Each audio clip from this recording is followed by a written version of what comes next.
Family trips would be more enjoyable without me, or so my mother-in-law seems to think. From the window of the speeding car, she looked at me with a mocking smile. This story begins on the first day of a family vacation with my husband's family. On the way to a luxury hotel, we stopped at a gas station. Then, suddenly, I was left behind, completely alone. I stood frozen, unsure of what to do. That moment is unforgettable.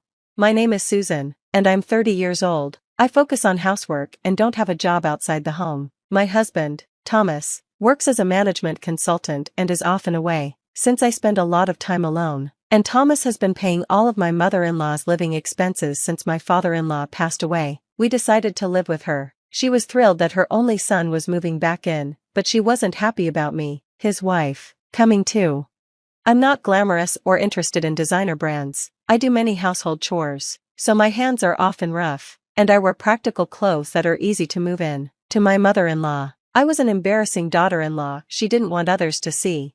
My mother-in-law, Linda, is obsessed with appearances and luxury brands. She spent all her inheritance and savings, but refuses to change her extravagant lifestyle. She constantly begs Thomas for more money, but he firmly says, "I'm giving you living expenses, not money for luxuries." Still, she never gives up and often causes problems.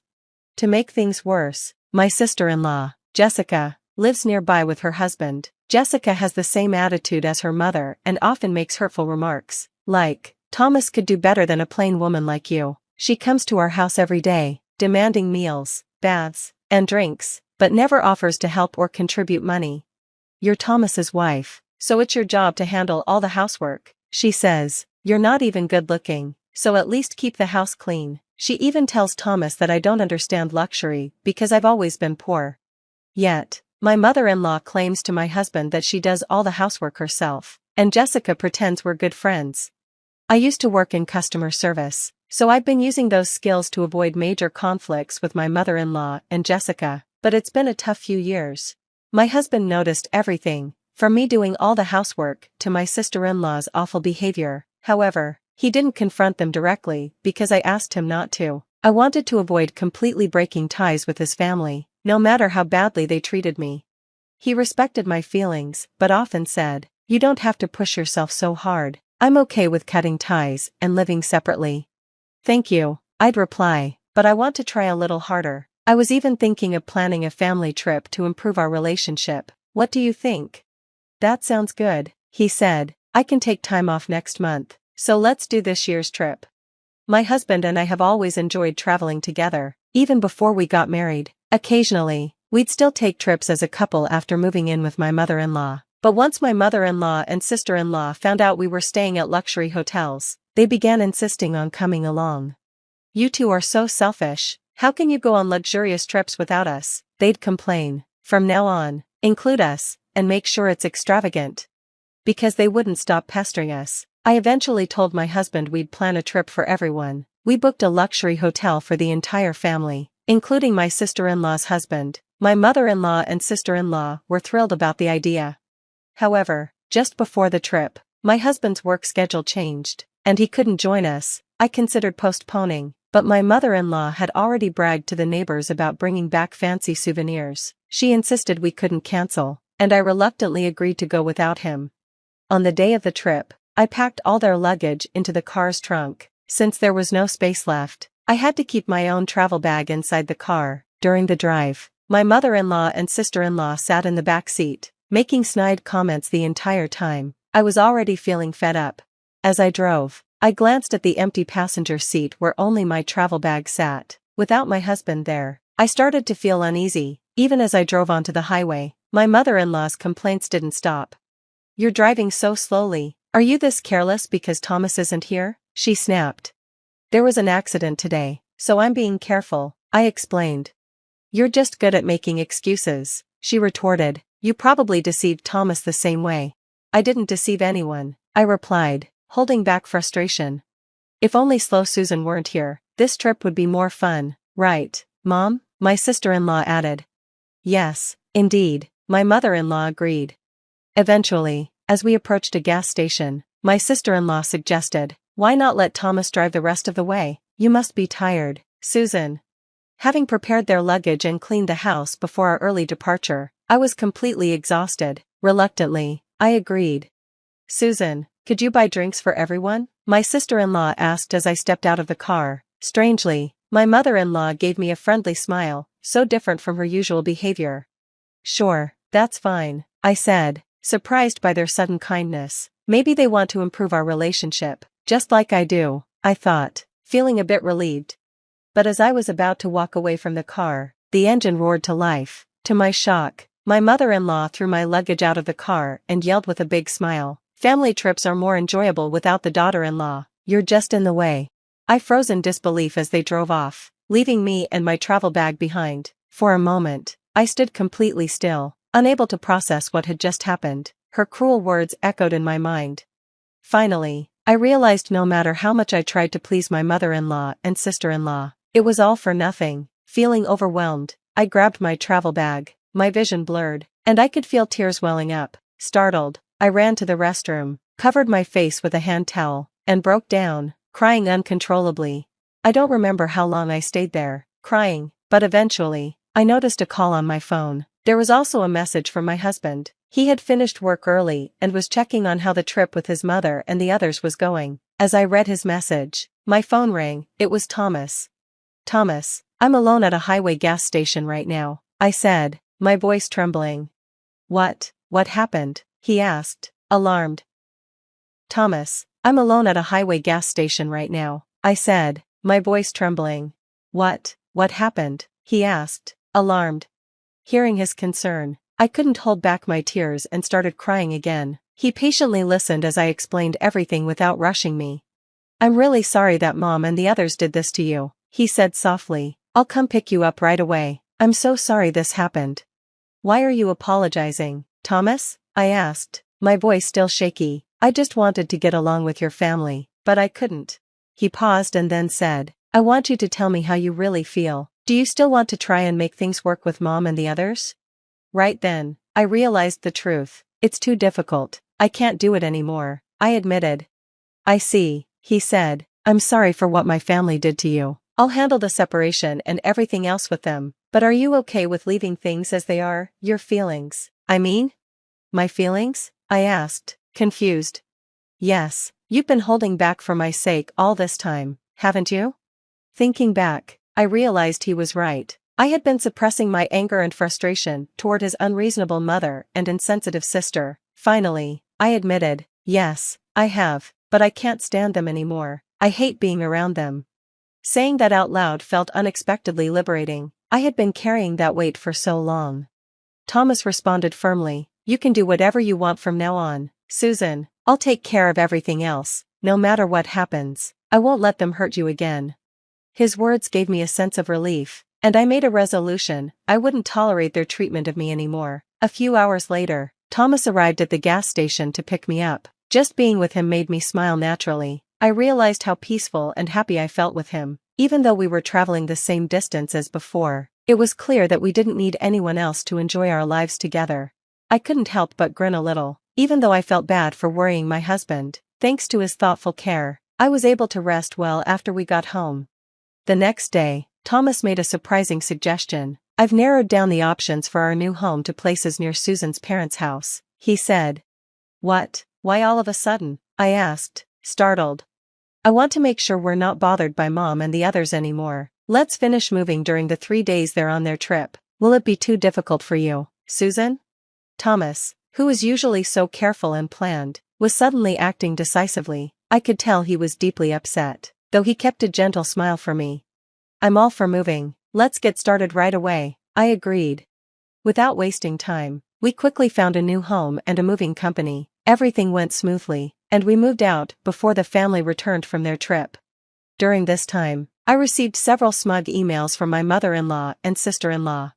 "We're having the best trip without you," one read. "The hotel is luxurious and amazing. Make sure it's at this level next time. Dinner was extravagant and delicious. It's even more fun without Susan's ugly face around. Traveling with just the family is so much more relaxing. The jacuzzi is incredible." Their excitement and gloating were obvious, but I just thought, enjoy it while you can. I was looking forward to what would happen next. As expected, at around 10 a.m., on their checkout day, my phone rang. It was my mother-in-law. Susan, what's going on? She demanded. What do you mean? I replied calmly. They're saying the accommodation fee is $100,000. If you're not here, the price is completely different from what you told us, she shouted, panic in her voice. It's only natural that the regular accommodation fee applies, I explained to my mother-in-law. Since I'm not there, the special discount doesn't apply. What are you talking about? She demanded. That hotel is run by my relatives. That's why we were able to stay at a discounted rate, I replied calmly. What? We didn't know that, she exclaimed. Well, all the hotels we've stayed at on our trips were run by my relatives, which is why we always got a special rate. Thomas told me to keep it quiet because if Linda and the others found out, you'd demand to stay for free. What? Anyway, we can't pay $100,000. You have to do something. We're family, right? She begged. You said I wasn't family, remember? You enjoyed yourselves as a family, so please pay as a family. Goodbye, I said firmly and hung up. Ignoring her continued yelling, I felt a sense of relief.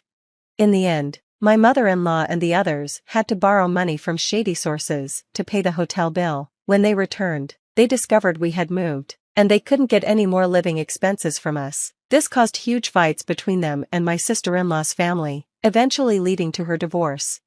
With no husband or income, my sister-in-law tried finding work in nightlife but struggled because of her bad reputation and personality. My mother-in-law, abandoned by everyone, even showed up at my husband's office, begging for help. She looked older than her age, her eyes hollow, her face haggard, and her clothes dirty, crying in the company lobby. She pleaded to live with us. But my husband firmly refused. We're cutting ties, he declared. Left with no options, my mother-in-law ended up doing hard, low-paying jobs just to survive. Years have passed since then. My husband and I now have a lovely child and live a happy, peaceful life. We are even planning to stay at the luxury hotel we couldn't visit before, just the three of us as a family. The hotel owner's relative invited us, wanting to meet our child. We're really looking forward to it. Another birthday spent staring at a post-it note stuck to my laptop. Jordan, need you to handle the Henderson account today. Also pick up Dad's dry cleaning. No happy birthday. No acknowledgement that I'm turning 28 today. Just another list of errands. I'm Jordan, and I've spent the last 6 years working for my family's investment firm, where being a Brewer Simpson means everything, except when it comes to actually being treated like family. Girl, tell me you're not working on your birthday again. Shanice's voice cuts through my thoughts as she bursts into my office, carrying a small cupcake with a single candle. I swear, your family would forget their own names if it wasn't printed on the building. I manage a weak smile. Thanks, Shanice. At least someone remembered. Did they seriously? She glances at the post-it and rolls her eyes. Unbelievable. Even after last year's disaster? Last year, my mother Fatima had thrown an elaborate party for our company's biggest client, completely overshadowing my birthday. When I mentioned it, she'd said, "Oh, honey, you're too old for birthday parties anyway." Speaking of disasters, I say, nodding toward my office door where my sister Michaela is strutting past in her designer heels. Here comes Hurricane Self-Absorbed. Michaela pokes her head in. Jordan, Daddy needs those Henderson files by noon? She pauses, eyeing the cupcake. Oh, is it someone's birthday? Shanice nearly chokes on her coffee. Are you serious right now? What? Michaela's perfectly plucked eyebrows furrow in confusion. It's your sister's birthday, Shanice says flatly. Oh. Michaela's face floods with fake concern. Right. Happy, birthday, Jordan. We should totally do dinner sometime this week. Sure, I mutter, knowing sometime this week means never. After Michaela leaves, I pull up my banking app. 6 years of forgotten birthdays, Christmas gifts that were clearly re-gifted, and borrowed items that were never returned. I've been selling them all, piece by piece, on various online platforms. The total makes me smile. Enough for something I've never done before. Shanice, I say, turning my laptop around. What do you think about the Maldives? Her eyes widen.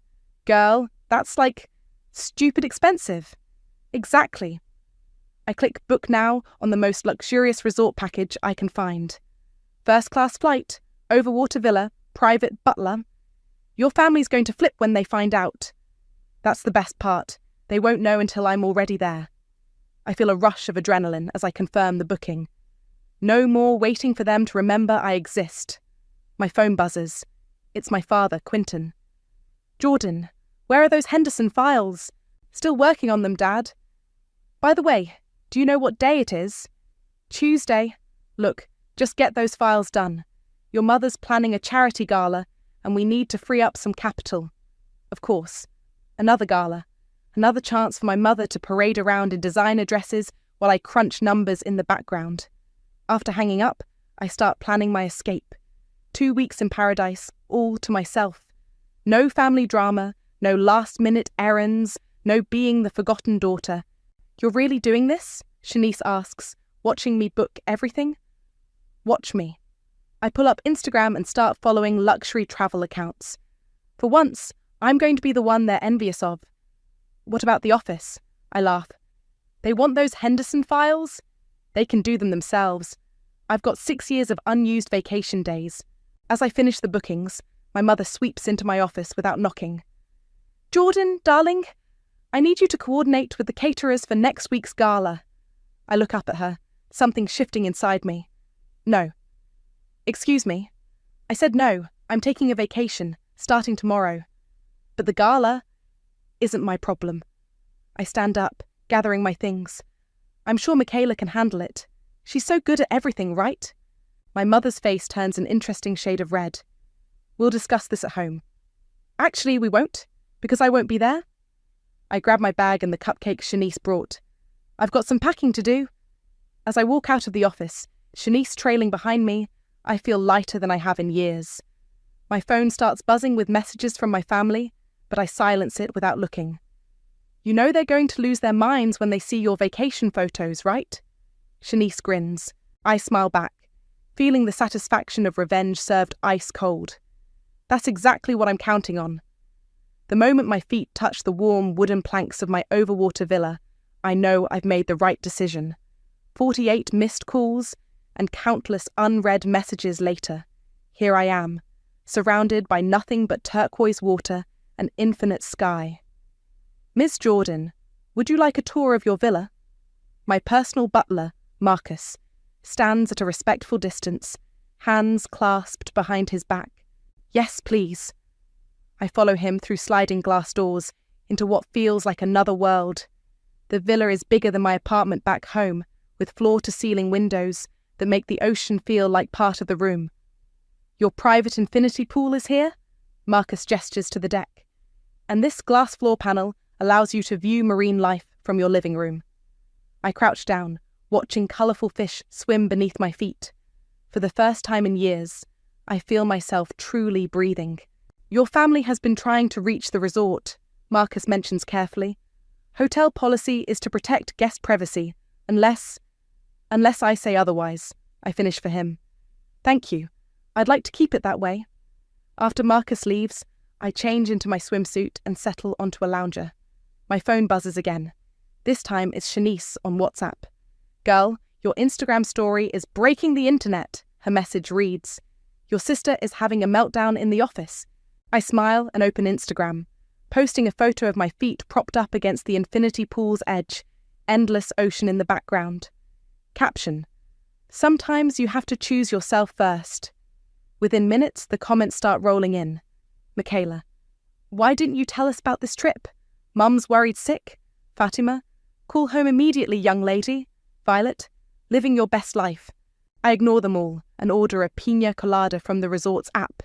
When it arrives, I take another photo, making sure my designer sunglasses, bought with the money from selling Mom's thoughtful, re-gifted scarf, are visible. My phone rings. It's my brother Seth. Unlike the others, I actually answer. "Hey stranger," he says, and I can hear the smile in his voice. "Quite a show you're putting on." "Enjoying the drama?" Michaela called me in tears, saying you've lost your mind. Mum's threatening to fly out there. I laugh. They don't even know which resort I'm at. "True." He pauses. "For what it's worth, I'm sorry I forgot your birthday too. You're the only one who's actually apologized, Seth." "Well, you know me, the family disappointment who moved away. Speaking of which, these photos are giving me serious vacation envy. Mind if I join you next week? Really? I sit up straighter. Yeah, I could use a break from the startup life. Plus, I want to hear all about how you pulled this off. Before I can answer, my phone beeps with another call. Michaela again. Sorry, Seth, can I call you back? Hurricane Self-Absorbed is on the other line. Have fun, sis. And hey, happy belated birthday. I switch calls. Yes, Michaela? How dare you post those photos, she shrieks. Do you know how this makes us look?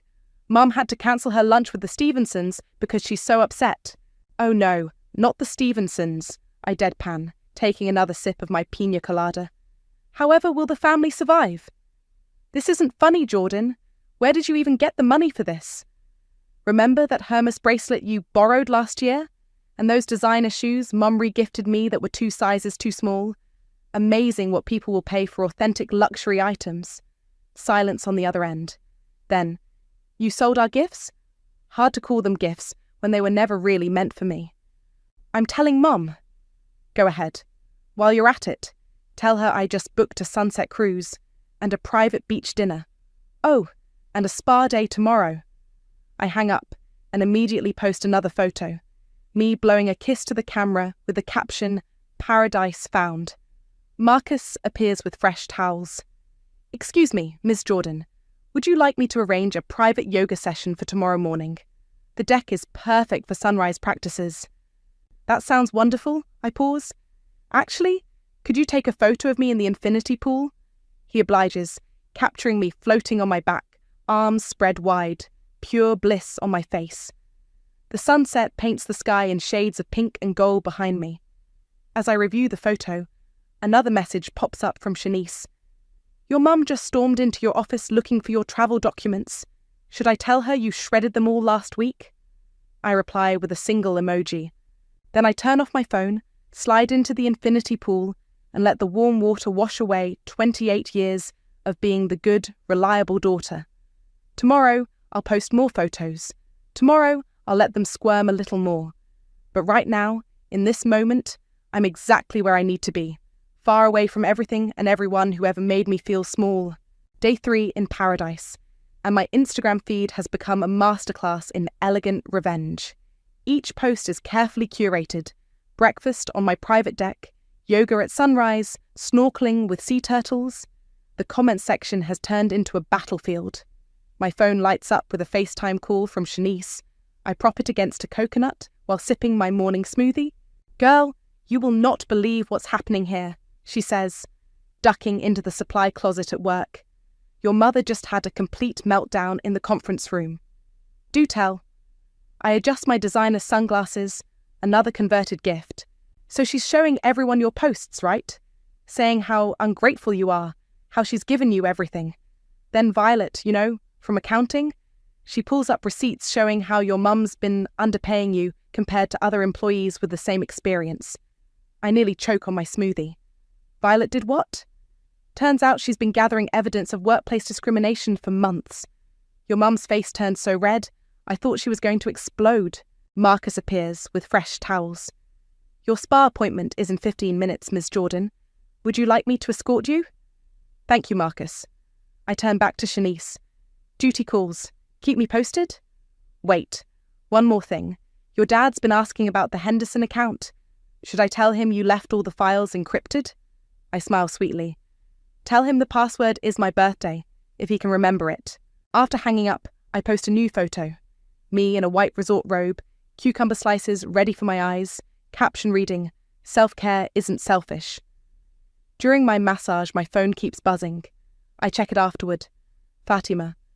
This behaviour is unacceptable. Your father is furious about the Henderson files. Michaela. Mum's crying because of you. Hope you're happy.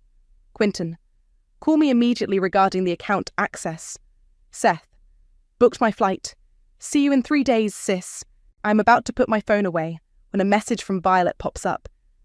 Hey, hope you're enjoying your vacation. We should talk when you get back. There's a lot you need to know about what's been happening at the company. Before I can reply, my father's name flashes on the screen. For the first time since arriving, I answer. Where is the password, Jordan? He sounds strained. Hi, Dad. How are you? I'm great. Thanks for asking. This is no time for games. We have a meeting with the Hendersons tomorrow. Interesting. When's my birthday, Dad? What? What does that have to do with... Just answer the question. Silence. Then, is it March? Wrong. Try again. Listen, young lady. No, you listen. My voice is steady, calm. For 6 years, I've worked overtime, weekends, holidays. I've cancelled dates, missed friends' weddings, put my life on hold. And you can't even remember when I was born. I'll double your salary, he says quickly. Just give me the password. I laugh. You know what's funny? I'm not even angry anymore. I'm just done. Done? What does that mean? It means I quit. Check your email. My resignation letter was scheduled to send today. The Henderson account details will automatically forward to Michaela in exactly 1 week. Plenty of time for her to prove she's the superior child. You can't do this to us. We're family. Funny how that word only matters when you need something from me. I hang up and immediately post a video of myself diving into the infinity pool, captioned, "Making a splash." Sometimes you have to dive into the deep end of life. Minutes later, Shanice sends me a video of the office. My mother is pacing, phone in hand, while Michaela frantically tries to guess my birthday. My father is at my desk, staring at my resignation letter. Your mum just said, and I quote, "We've given her everything, and this is how she repays us?" I almost laughed out loud, Shanice texts. I respond with a photo of my spa schedule for the week. Send this to Michaela. She always wanted to be the favourite child. Now's her chance to prove it. As the sun sets, I sit on my deck, watching sharks glide through the illuminated water below. My phone buzzes with a message from Seth. "Just saw your resignation letter. Bold move, sis. Mum's threatening to cut you off." I text back, "Can't cut off someone who's already free." Then I post one final photo for the day. Me raising a champagne glass against the sunset, wearing the diamond earrings I bought by selling every last thoughtful gift they'd given me over the years. The caption reads, "Here's to new beginnings, and remembering your own worth." The likes and comments pour in, but I don't check them. Instead, I watch the stars emerge over the ocean, feeling lighter with each passing moment. Tomorrow, I'll meet with the resort's career counsellor. Turns out they have a position opening in their investment division. Paradise might just become permanent. "Ms. Jordan, your sister is quite insistent on a video call," Marcus says, holding out my phone. "She's contacted the front desk 7 times in the last hour." I'm lounging on a yacht, champagne in hand, watching dolphins play in the wake. "Fine. Put her through." Michaela's face appears, mascara smeared. "How could you do this to us?" "Do what? Take a vacation, quit my job, or finally stand up for myself?" "Mum and Dad are beside themselves. The Hendersons are threatening to pull their account, and not my problem anymore." I adjust my sunglasses, making sure she gets a good view of the ocean behind me. "How's that password hunt going?" "Please, Jordan." Her voice cracks. "Just tell us the password. I'll help you plan a birthday party when you get back." "A birthday party?" I laugh. "You mean like the one I wanted last year, when you scheduled your engagement photo shoot on my birthday? Or the year before, when you borrowed my car to drive to the beach with your friends? On my birthday?" "That's not fair. I didn't know." "Exactly? You didn't know? None of you ever knew, because none of you ever cared enough to remember." A crew member appears with fresh fruit. "Would you like the chocolate fountain with that, Ms. Jordan?" "Yes, please." I smile at Michaela's widening eyes. "Oh, and some of those golden strawberries." "Golden strawberries?" Michaela sputters. "They dip them in edible gold leaf here. Quite expensive, but then again, that Cartier bracelet you borrowed and lost fetched a nice price." Her face pales. "You sold that too?" "Along with every other meaningless gift you all gave me. It's amazing how much money you can make selling things people never really wanted you to have in the first place." "Mum and Dad are flying out tomorrow," she blurts. "They've hired a private investigator to find which resort you're at." I nearly drop my phone laughing. "With what money? I froze the Henderson account, remember? And good luck with that PI. I booked everything under a different name." "You what?" "Oh, and Michaela, while you're all scrambling, you might want to check your email. Violet's been quite busy gathering evidence about wage discrimination and nepotism in the company. I hear the Labour board is very interested. The yacht hits a wave, sending spray across the deck. I lift my face to it, feeling the cool mist while Michaela has her meltdown. "You're destroying this family," she shrieks. "No, this family destroyed itself. I'm just finally showing you the receipts." A notification pops up. Seth has posted a photo of his packed suitcase with the caption, "Off to join the rebellion." Michaela sees it too. Seth's coming there. That's not fair. He hasn't worked for the company in years. Exactly. He got out early. Smart guy. "I'm telling Mum about this." "Go ahead." "Oh, and while you're at it?" I turn the camera to show the yacht's crew setting up lunch. "Tell her I'm having caviar for lunch. The really expensive kind. You know, like she serves at her charity galas." After hanging up, I post a series of stories. Me feeding dolphins, sipping champagne, lounging on the yacht's deck, each one tagged with "living my best life" and self-worth. Shanice texts, "Your mum just fired Violet."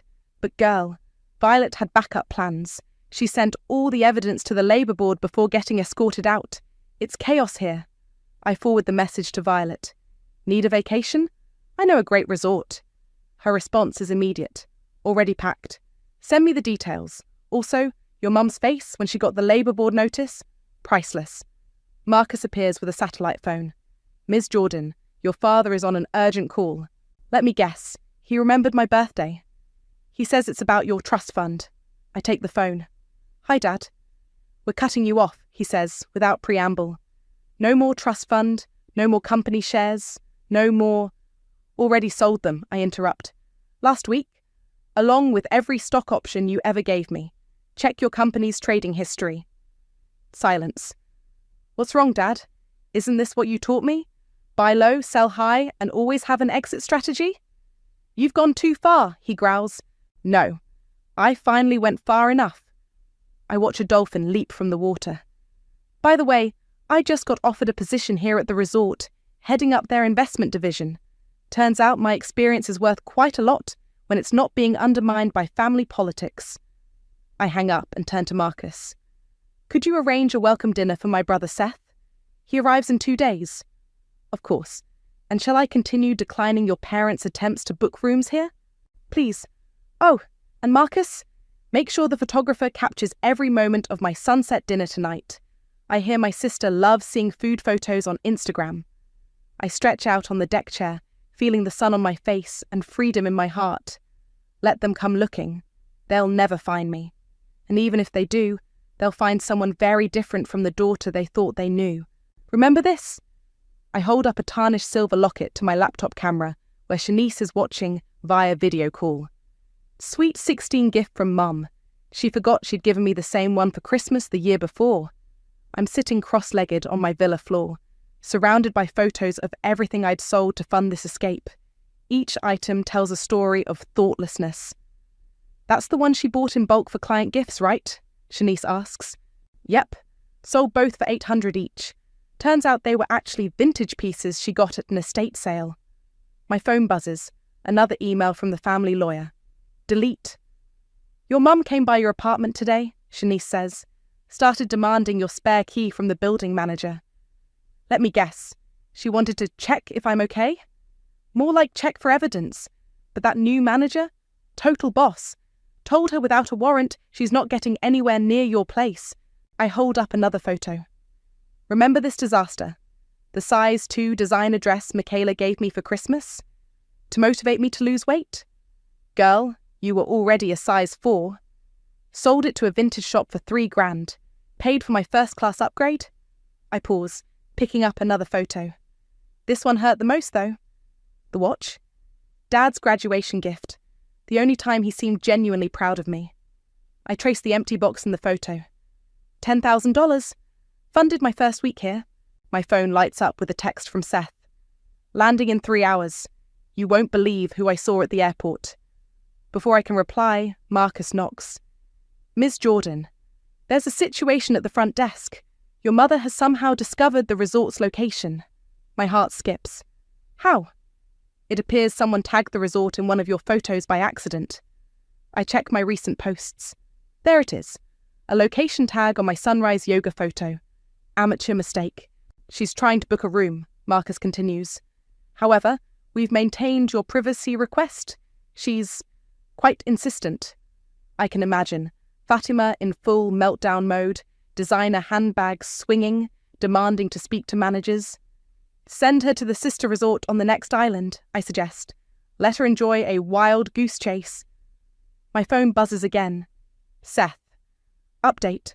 Mum's at my gate. She thinks I'll lead her to you. Little does she know I'm flying to a different island first. I text back. You're learning, big brother. Shanice's voice pulls me back to the laptop. Your dad's called an emergency board meeting for tomorrow. Something about restructuring the company. Let me guess. Removing my name from everything? Girl, they can't. Violet made sure of that before she left. Speaking of... Shanice grins. Check your email. I open my inbox to find a message from the Labour Board. They're launching a full investigation into the company's hiring and compensation practices. Your mother's face when she got served with papers? Shanice continues. Priceless. Even better than when she found out you sold her precious Birkin bag.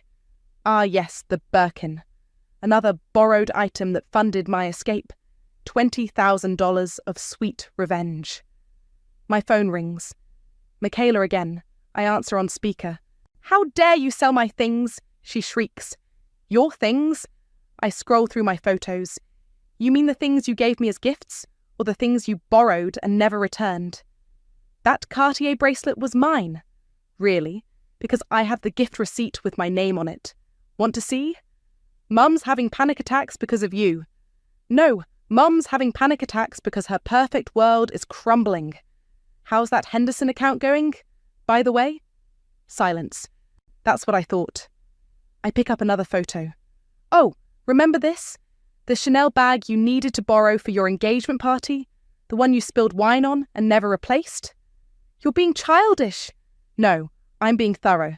Every gift you gave without thought, every item you borrowed without permission, they all funded this lovely vacation. Poetic justice, don't you think? Marcus appears again. Ms. Jordan, your brother's flight has been redirected to our private landing strip, and your mother has just booked a room at our sister resort.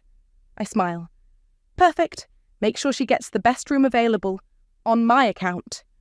You're paying for Mum's room, Michaela asks, confused. Consider it my last gift to her. Let her see exactly what her thoughtless presence bought me. After hanging up, I post one final photo for the day. All the empty gift boxes and cases spread out on my villa floor, with the caption, Thanks for funding my freedom. Best gifts ever. The likes start pouring in immediately, including one from Violet. Karma's got nothing on you, girl. I close my laptop and start getting ready for Seth's arrival. Tomorrow, the real show begins, and this time, I'm the one writing the script. They're going to lose their minds, Seth says, adjusting his camera angle. We're sitting in my villa, about to launch the most elaborate part of my revenge plan. Everyone ready? I ask, checking my phone. Shanice and Violet are on a group chat, waiting for the show to begin. Your mother and father just checked into the sister resort, Marcus reports. They're demanding a boat to this island. Perfect timing.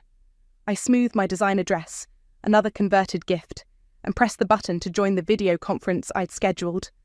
One by one, they pop up on screen. Mom, Dad, and Michaela, all sitting in their luxury resort suite, looking furious. Dad's face is red. Mum's makeup is perfect, of course. And Michaela's scowling. Happy family meeting day, I say cheerfully. Love what you've done with your hair, Mum. The sister resort salon is excellent, isn't it? Enough games, Dad snaps. Where are you? Closer than you think, further than you'll get. I angle my camera to show Seth lounging on my couch. Look who made it. Seth? Mum gasps. You knew where she was all along. Sure did, he grins, raising his coconut drink. Best vacation ever, by the way. Bye. Now, I continue. I've called this meeting for 2 reasons. First, to show you something. I start sharing my screen, displaying a spreadsheet. This is every gift you've given me over the past 6 years, along with their resale values. Mum's face goes pale as she reads the items. The Birkin? My limited edition Birkin? The one you gave me last Christmas. right after you borrowed it for your charity gala. I scroll down. Sold for 20,000. Paid for this villa. You ungrateful? Dad starts.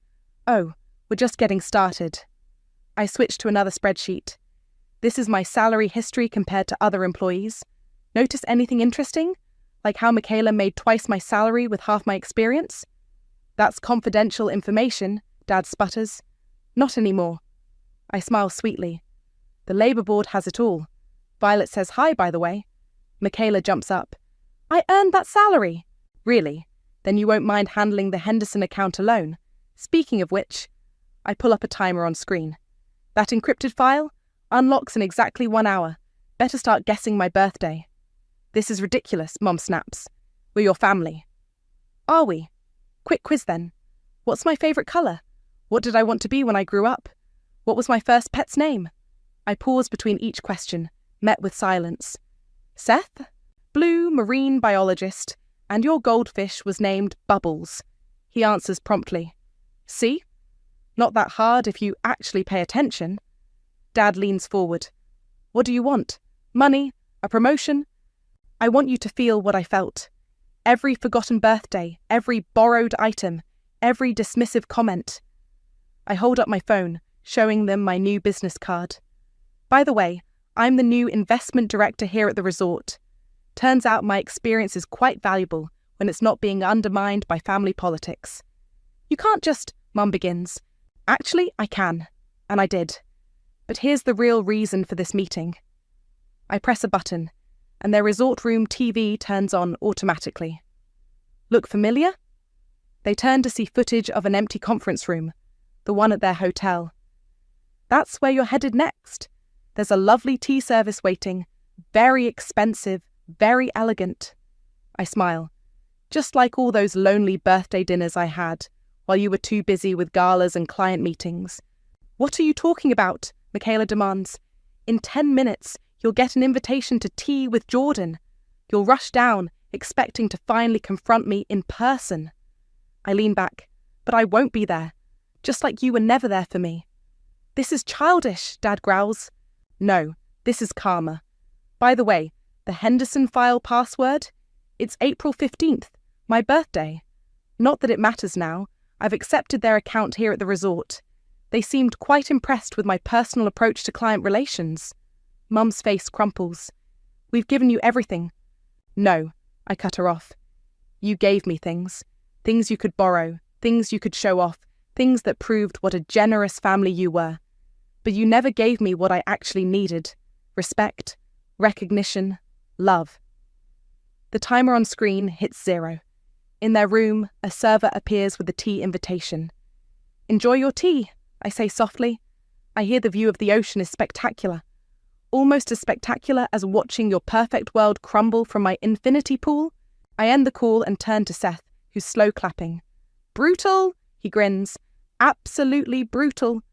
My phone lights up with messages from Shanice and Violet, who watch the whole thing. Queen behaviour. The tea service setup? Genius. I stand and stretch. Marcus, could you bring us some champagne? We have some karma to celebrate. They sat there for 3 hours, Seth says, showing me the surveillance footage on his phone. We're having breakfast on my deck the next morning, watching the sunrise. Mum kept asking the staff to check if you were running late. Michaela threw a tantrum when they finally realised you weren't coming. Violet adds through my laptop screen.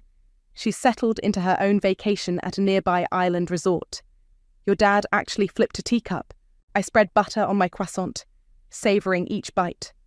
How's the office? Complete chaos. Shanice chimes in from another video window. The Labour Board investigators arrived this morning. They're going through everything. Marcus appears with fresh coffee. Ms. Jordan, your mother is attempting to reach you through the resort's business line. She's claiming it's about an investment opportunity. Tell her our minimum investment is $5 million. Cash only. I wink at Seth, who nearly chokes on his orange juice. My phone buzzes with a text from an unexpected source. Violet's sister, who works at the sister resort. Your mum just tried to bribe a boat captain to bring her to your island. He took her money and drove in circles for 2 hours. You know what the best part is? Seth says, reaching for more fruit. They still haven't figured out that the Henderson account transfer was automatic. Michaela's been trying random dates for hours. As if on cue, my phone lights up with Michaela's call. I put it on speaker. "Is it Mum's birthday?" she asked frantically. "Nope." "Dad's?" "Wrong again." "Your graduation date? You didn't even attend my graduation, remember? You had a spa day." Silence then. I did. "Yep. Posted all about it on Instagram." "Sorry, sis. Self-care comes first." I mimic her voice. "Just like you post about your beach trip on my birthday last year." "Jordan, please. The Hendersons are threatening to pull everything." "Not my problem anymore. They're quite happy with their new investment advisor." I pause. "By the way, how's that tea service trauma working out?" She hangs up. "Brutal." Seth grins. "Pass the mango." Marcus returns with a tablet.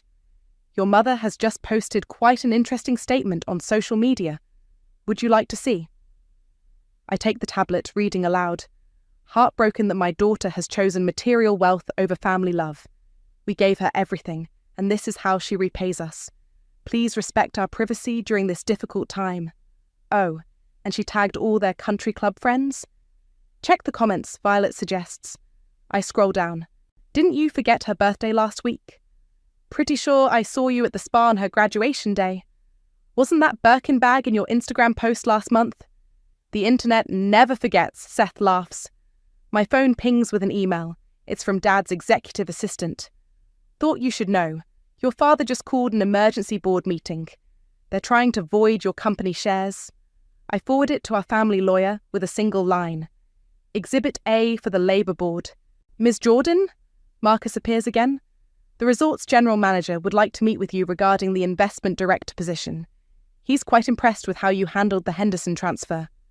Perfect timing. I stand, straightening my dress. "Seth, want to come watch your little sister become your parents' competition?" Wouldn't miss it. Before heading to the meeting, I post one final photo. Me and Seth at breakfast, both of us raising coffee cups with the caption, "Family isn't about blood, it's about who shows up." "Right, Michaela BS?" Shanice texts immediately. "Michaela just threw her phone across the office." The general manager's office is all windows and ocean views. As I shake his hand and take a seat, my phone buzzes one last time. A message from Mum. "Whatever they're offering, we'll double it. Come home, please." I type back. "Home? I am home. By the way, my birthday's April 15th. Not that it matters anymore." Then I turn off my phone and focus on the general manager, who's spreading out contracts and expansion plans. "We're particularly interested in your ideas about sustainable luxury investment," he says, "and your social media presence is exactly what we need for our younger clientele." I smile, thinking of my family sitting in their borrowed luxury, surrounded by borrowed importance. "I believe in authentic experiences," I tell him. "No pretense, no borrowed glory, just genuine value." Speaking of value, he slides over a salary offer. I look at the number and think of all those forgotten birthdays, all those borrowed items, all those dismissive comments. The figure is higher than anything my family ever paid me.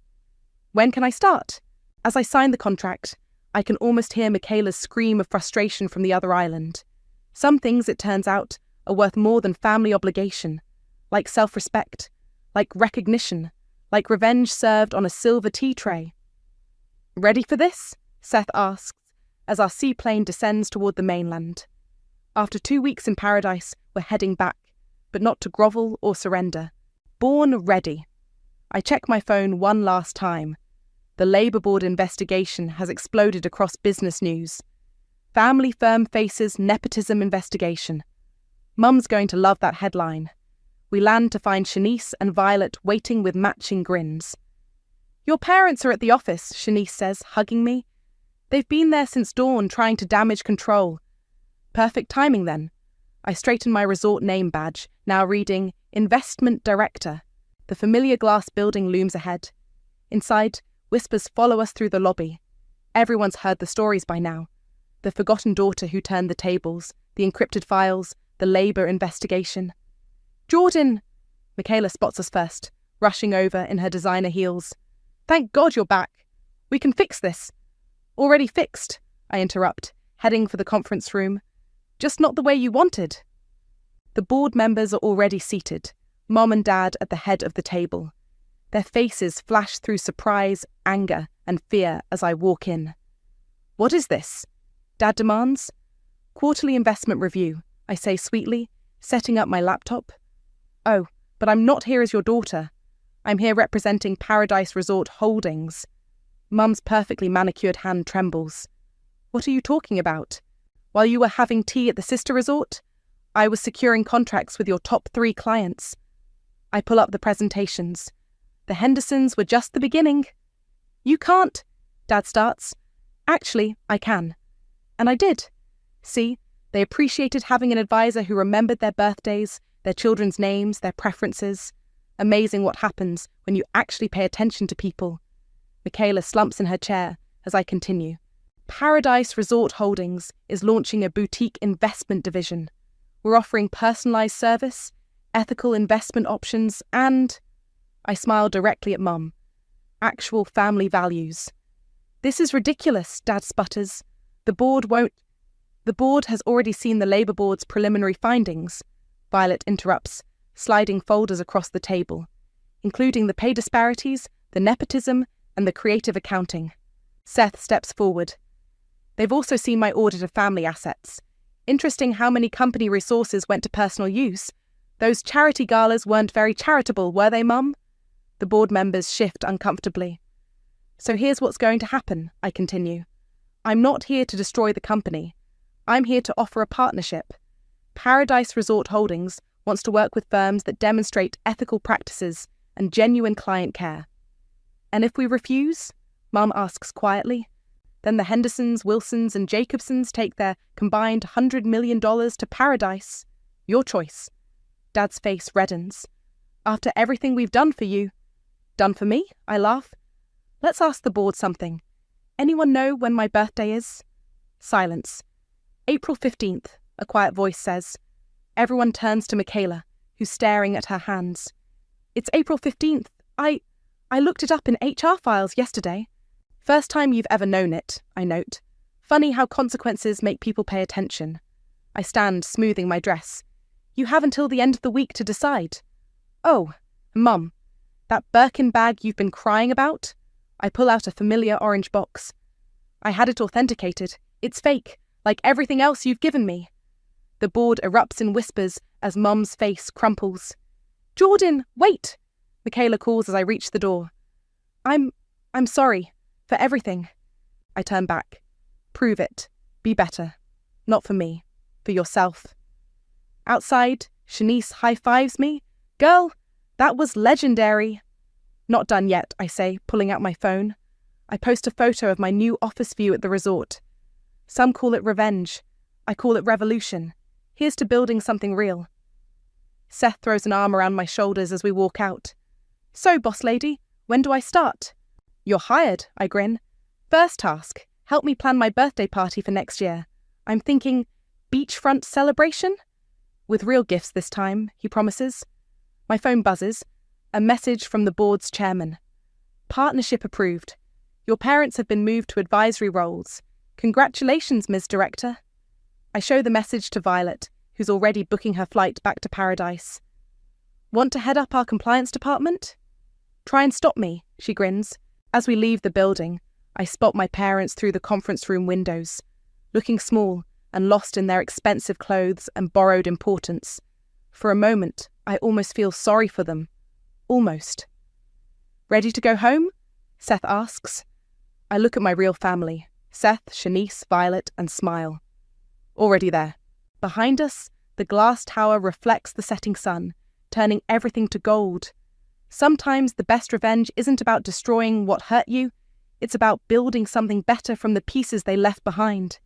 And sometimes, paradise isn't a place. It's the moment you finally set yourself free.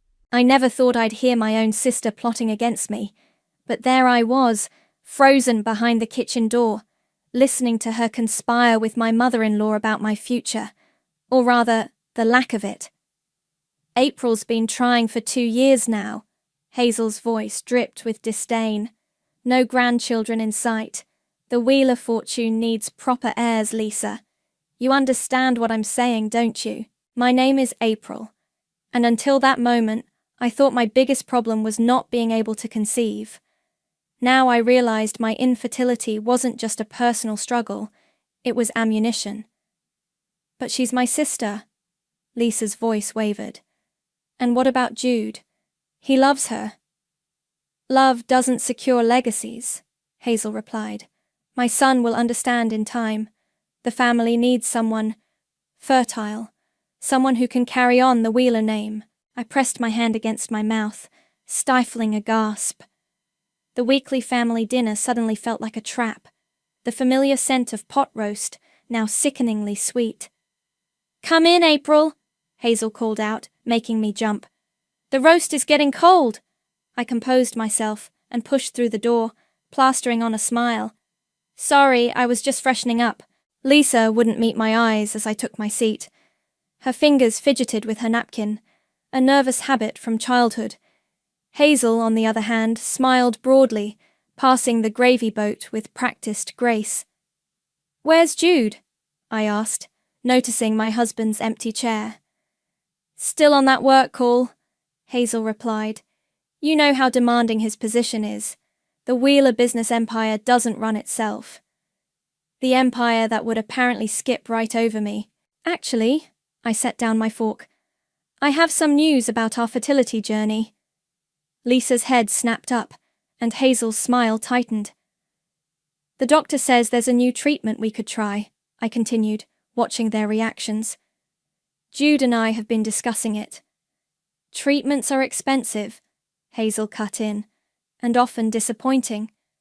Maybe it's time to accept that some women aren't meant to be mothers. The words hit like a slap. I'd heard cruel things before, but never so blatantly from family. Hazel, Lisa gasped. What? Someone needs to be practical here. Hazel dabbed her lips with her napkin. The Wheeler legacy is at stake. Just then, Jude walked in, his tie loosened after his call. What legacy are we talking about? Your mother was just explaining how I'm not worthy of it, I said, standing up. The chair scraped against the hardwood floor. April, don't be dramatic, Hazel scolded. I'm simply being realistic about our family's future. Jude moved to my side, his hand finding the small of my back. Mother, what's going on? Nothing, darling. April's just sensitive about her condition. I turned to face my husband. Did you know your mother's been planning to write me out of the family inheritance because I can't have children? The silence that followed was deafening. Jude's face darkened as he looked between his mother and me. That's not possible, he said finally.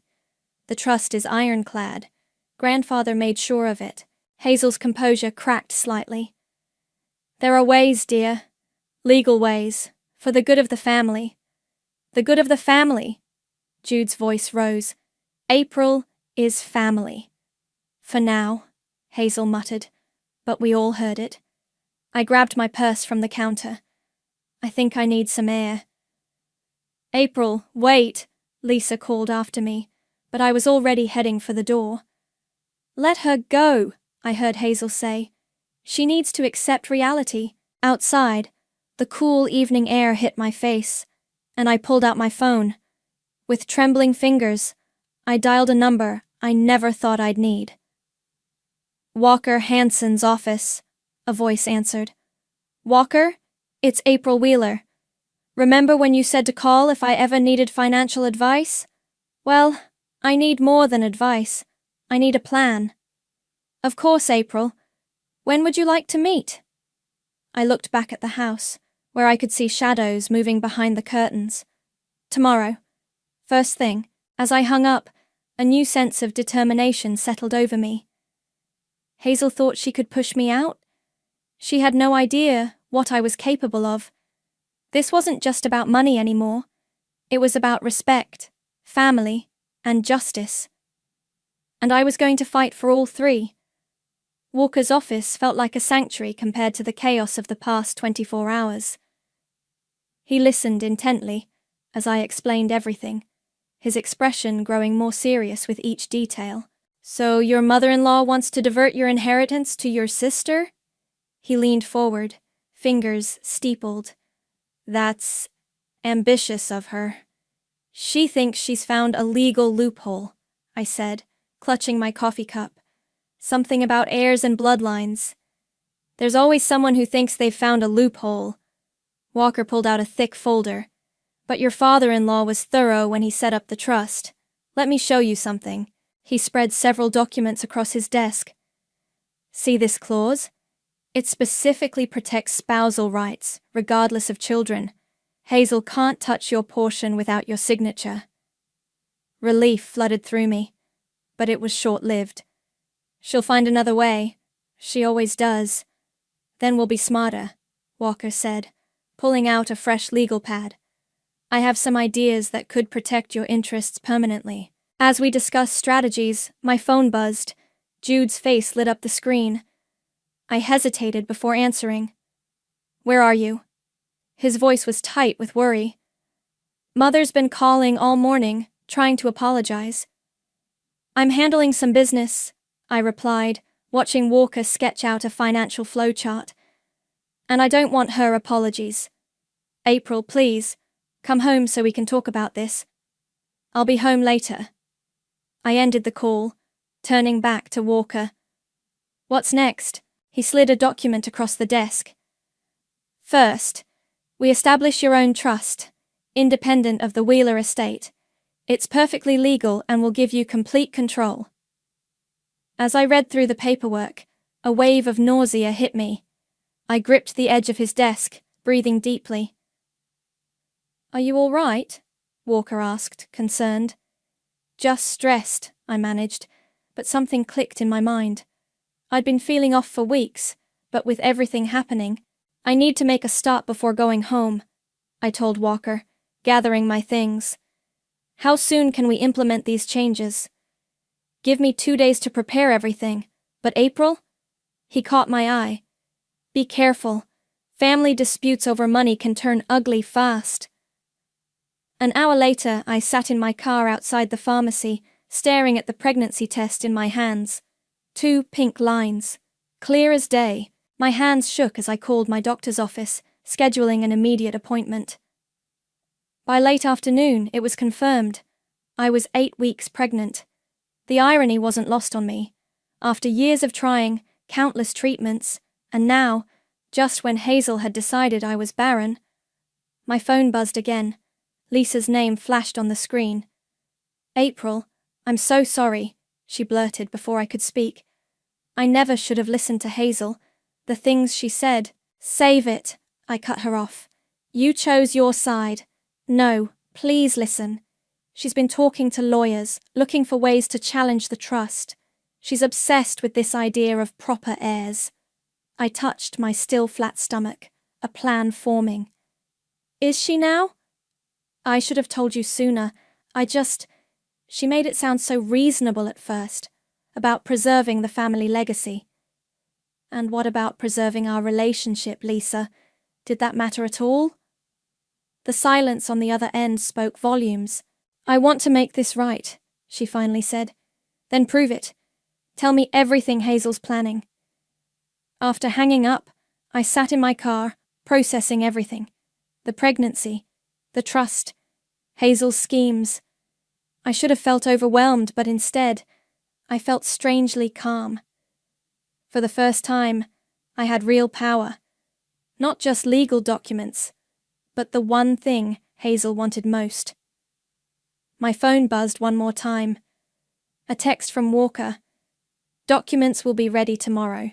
Are you sure about this? I typed back quickly. Absolutely. And Walker? There's been a development.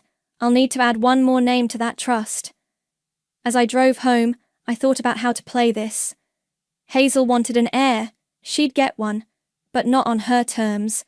The baby growing inside me was my ace in the hole, and for now, it would remain my secret. Let Hazel think she was winning. Let her plot and scheme. I had time on my side, and soon, I'd have everything legally locked down. Then, when the moment was right, I'd show her exactly what kind of woman she was dealing with. I pulled into our driveway, spotting Jude's car. Time to face my husband. He deserved to know about the trust changes, but the baby? That news could wait. After all, timing was everything, and I was just getting started. The next few weeks were a delicate dance of deception. Morning sickness became my constant companion, but I blamed it on stress whenever Jude asked. The guilt of keeping this secret from him gnawed at me, but every time I considered telling him, Hazel would make another move that reminded me why I needed to wait. Like today's casual lunch invitation. "April, darling, you've barely touched your salad," Hazel cooed across the restaurant table. "Are you still upset about our little disagreement?" I forced myself to spear a cherry tomato. "Just not hungry." "Well, I wanted to discuss something important." She reached into her designer handbag. "I've been thinking about the family's future." "Have you?" I kept my voice neutral, though my stomach churned, and not just from morning sickness. She slid a document across the table. "This is a draft of a new arrangement. Very generous, I think.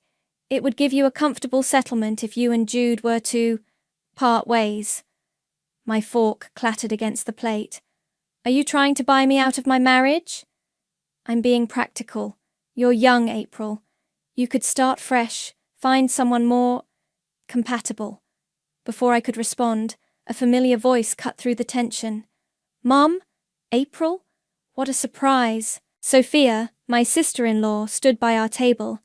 I'd never been so grateful to see her. "We were just having a private discussion," Hazel said sharply. "Perfect timing." I grabbed my purse. "I was just leaving. Sophia, walk me out." Outside, Sophia grabbed my arm. "What was that about? You looked ready to throw your water in Mum's face." "Your mother's trying to orchestrate my divorce," I laughed bitterly. "Complete with a payment plan. She's gone too far this time." Sophia shook her head. "You know she's been meeting with estate lawyers, right? I overheard her on the phone yesterday." "Did you hear anything specific?" "Something about biological heirs and trust conditions. April, she's serious about this." I touched my stomach instinctively, then caught myself. "I need to make a call." Once Sophia left, I ducked into my car and called Lisa. "She did what?" Lisa's voice cracked. "A divorce settlement? That's insane." "Still think she's being reasonable?" I asked. "No, Lisa hesitated. "Look, there's something else. She asked me to meet with her lawyer next week. Something about signing papers as a potential beneficiary." "And will you?" "I don't know." "April, I feel sick about all this. Maybe I should tell Jude." "Don't," I cut in. "Not yet. Just keep me informed." After hanging up, I drove to Walker's office. He needed to know about this latest development. His secretary waved me straight in. "Perfect timing. I was about to call you." Walker looked up from his computer. "You're not going to believe what I found. Hazel's been busy. There's a paper trail of her meetings with 3 different estate lawyers." "Looking for someone to help her break the trust?" "Yes. But here's the interesting part." He turned his monitor toward me. "She's also been inquiring about genetic testing requirements for inheritance claims." My blood ran cold. "She wants proof that any future children are actually Wheelers." "Exactly. But our new trust structure makes that irrelevant. Everything's in place now. Your assets are protected, and once you're ready to reveal your pregnancy..." A wave of dizziness hit me. Walker quickly grabbed a water bottle from his mini-fridge. "Thanks," I said, sipping slowly. "I just need to hold out a little longer. Let her think she's winning." "Speaking of winning," Walker pulled out another document. "You should see this. It's a copy of what she's planning to present to the family board next month."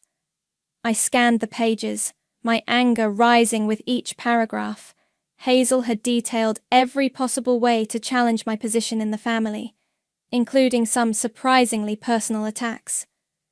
She's been watching me, I realized, documenting everything.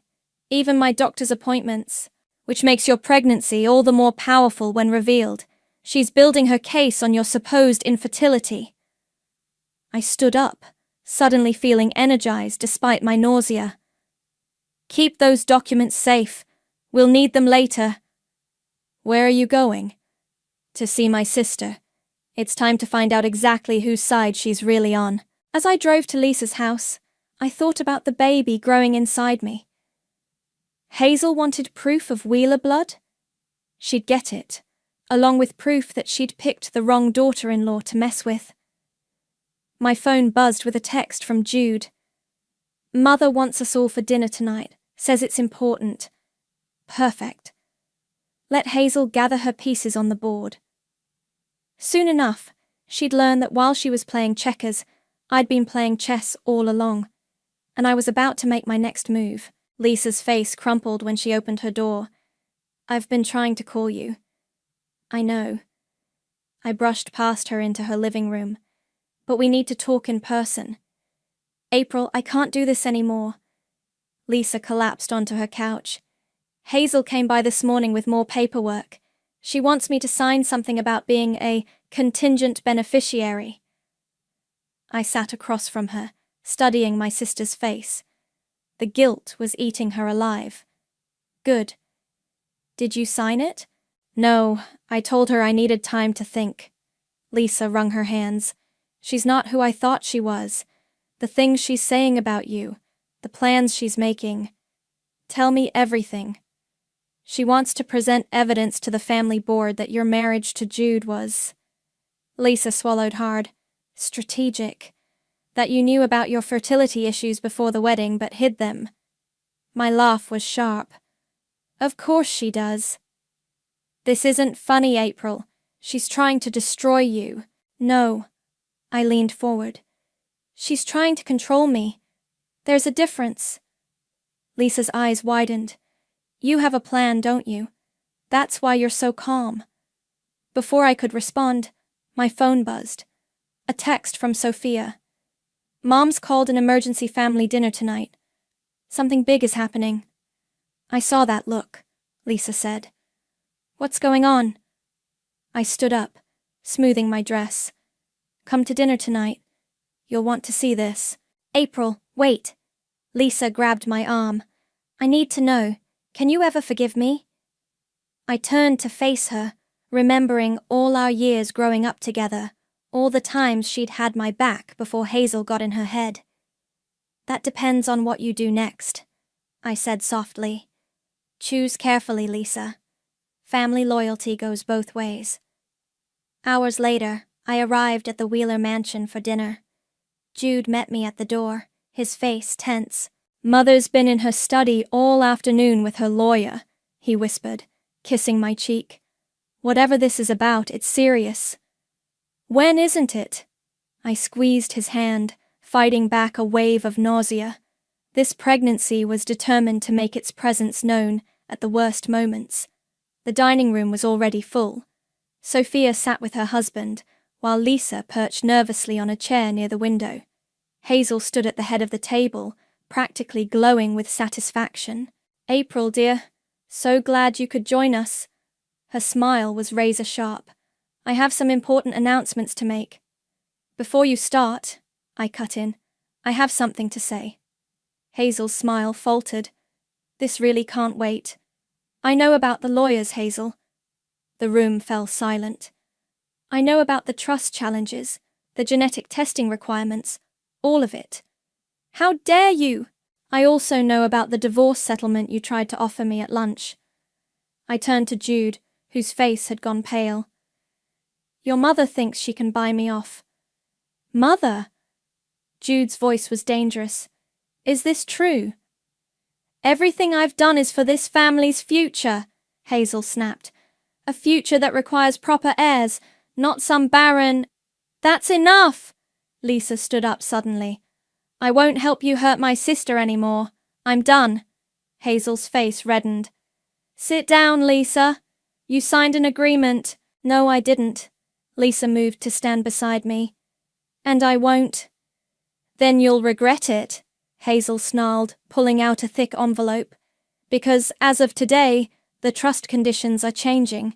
I have documentation proving— Actually, I interrupted, you don't have anything. The trust is ironclad, remember? But more importantly— I paused, letting the moment build. I have something you don't. And what's that? I locked eyes with her, savoring the moment. Proof that everything you've been planning is based on a lie, but that can wait until dessert. Wouldn't want to spoil the meal, would we? Hazel's hands shook as she gripped her envelope. Jude looked between us, confusion and anger warring on his face. Sophia leaned forward, eyes bright with interest, while Lisa stood firmly by my side. The stage was set. My evidence was safely with Walker. My new trust was established, and my secret was still safely hidden. Let Hazel make her announcements. By the end of this dinner, everything would change. I took my seat, ignoring the churning in my stomach. Shall we eat? The tension during dinner was thick enough to cut with the sterling silver knives laid out before us. Hazel kept shooting daggers at me between bites of her roast, while Jude pushed his food around his plate, lost in thought. More wine, April? Hazel offered, her smile not reaching her eyes. No, thank you. I touched my water glass. I'm avoiding alcohol these days. Sophia's eyebrows shot up, but she quickly looked down at her plate. She'd always been the perceptive one. Health kick? Hazel's voice dripped with sarcasm. How admirable. Mother, Jude warned. Enough. Oh, but we're just getting started. Hazel dabbed her lips with her napkin and stood. Since April's so eager to discuss family matters, let's begin. She distributed copies of a document around the table. As you can see, I've had our lawyers draft a new amendment to the family trust. It simply clarifies certain requirements for beneficiaries. Lisa's hand shook as she picked up her copy. This is horrible, she whispered. It's necessary, Hazel corrected. The Wheeler legacy must be protected.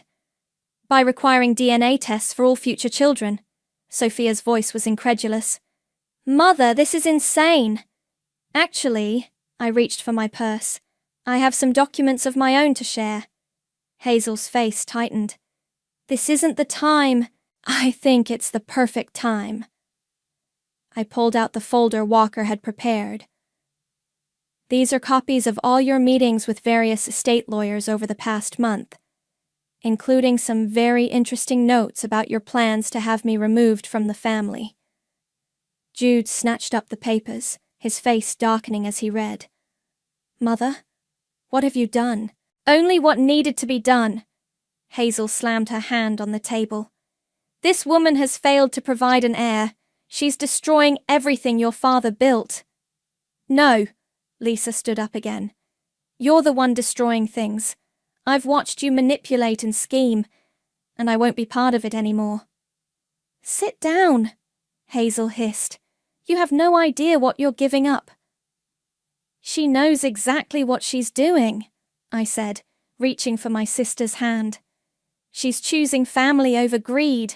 The dining room door opened, and Walker stepped in.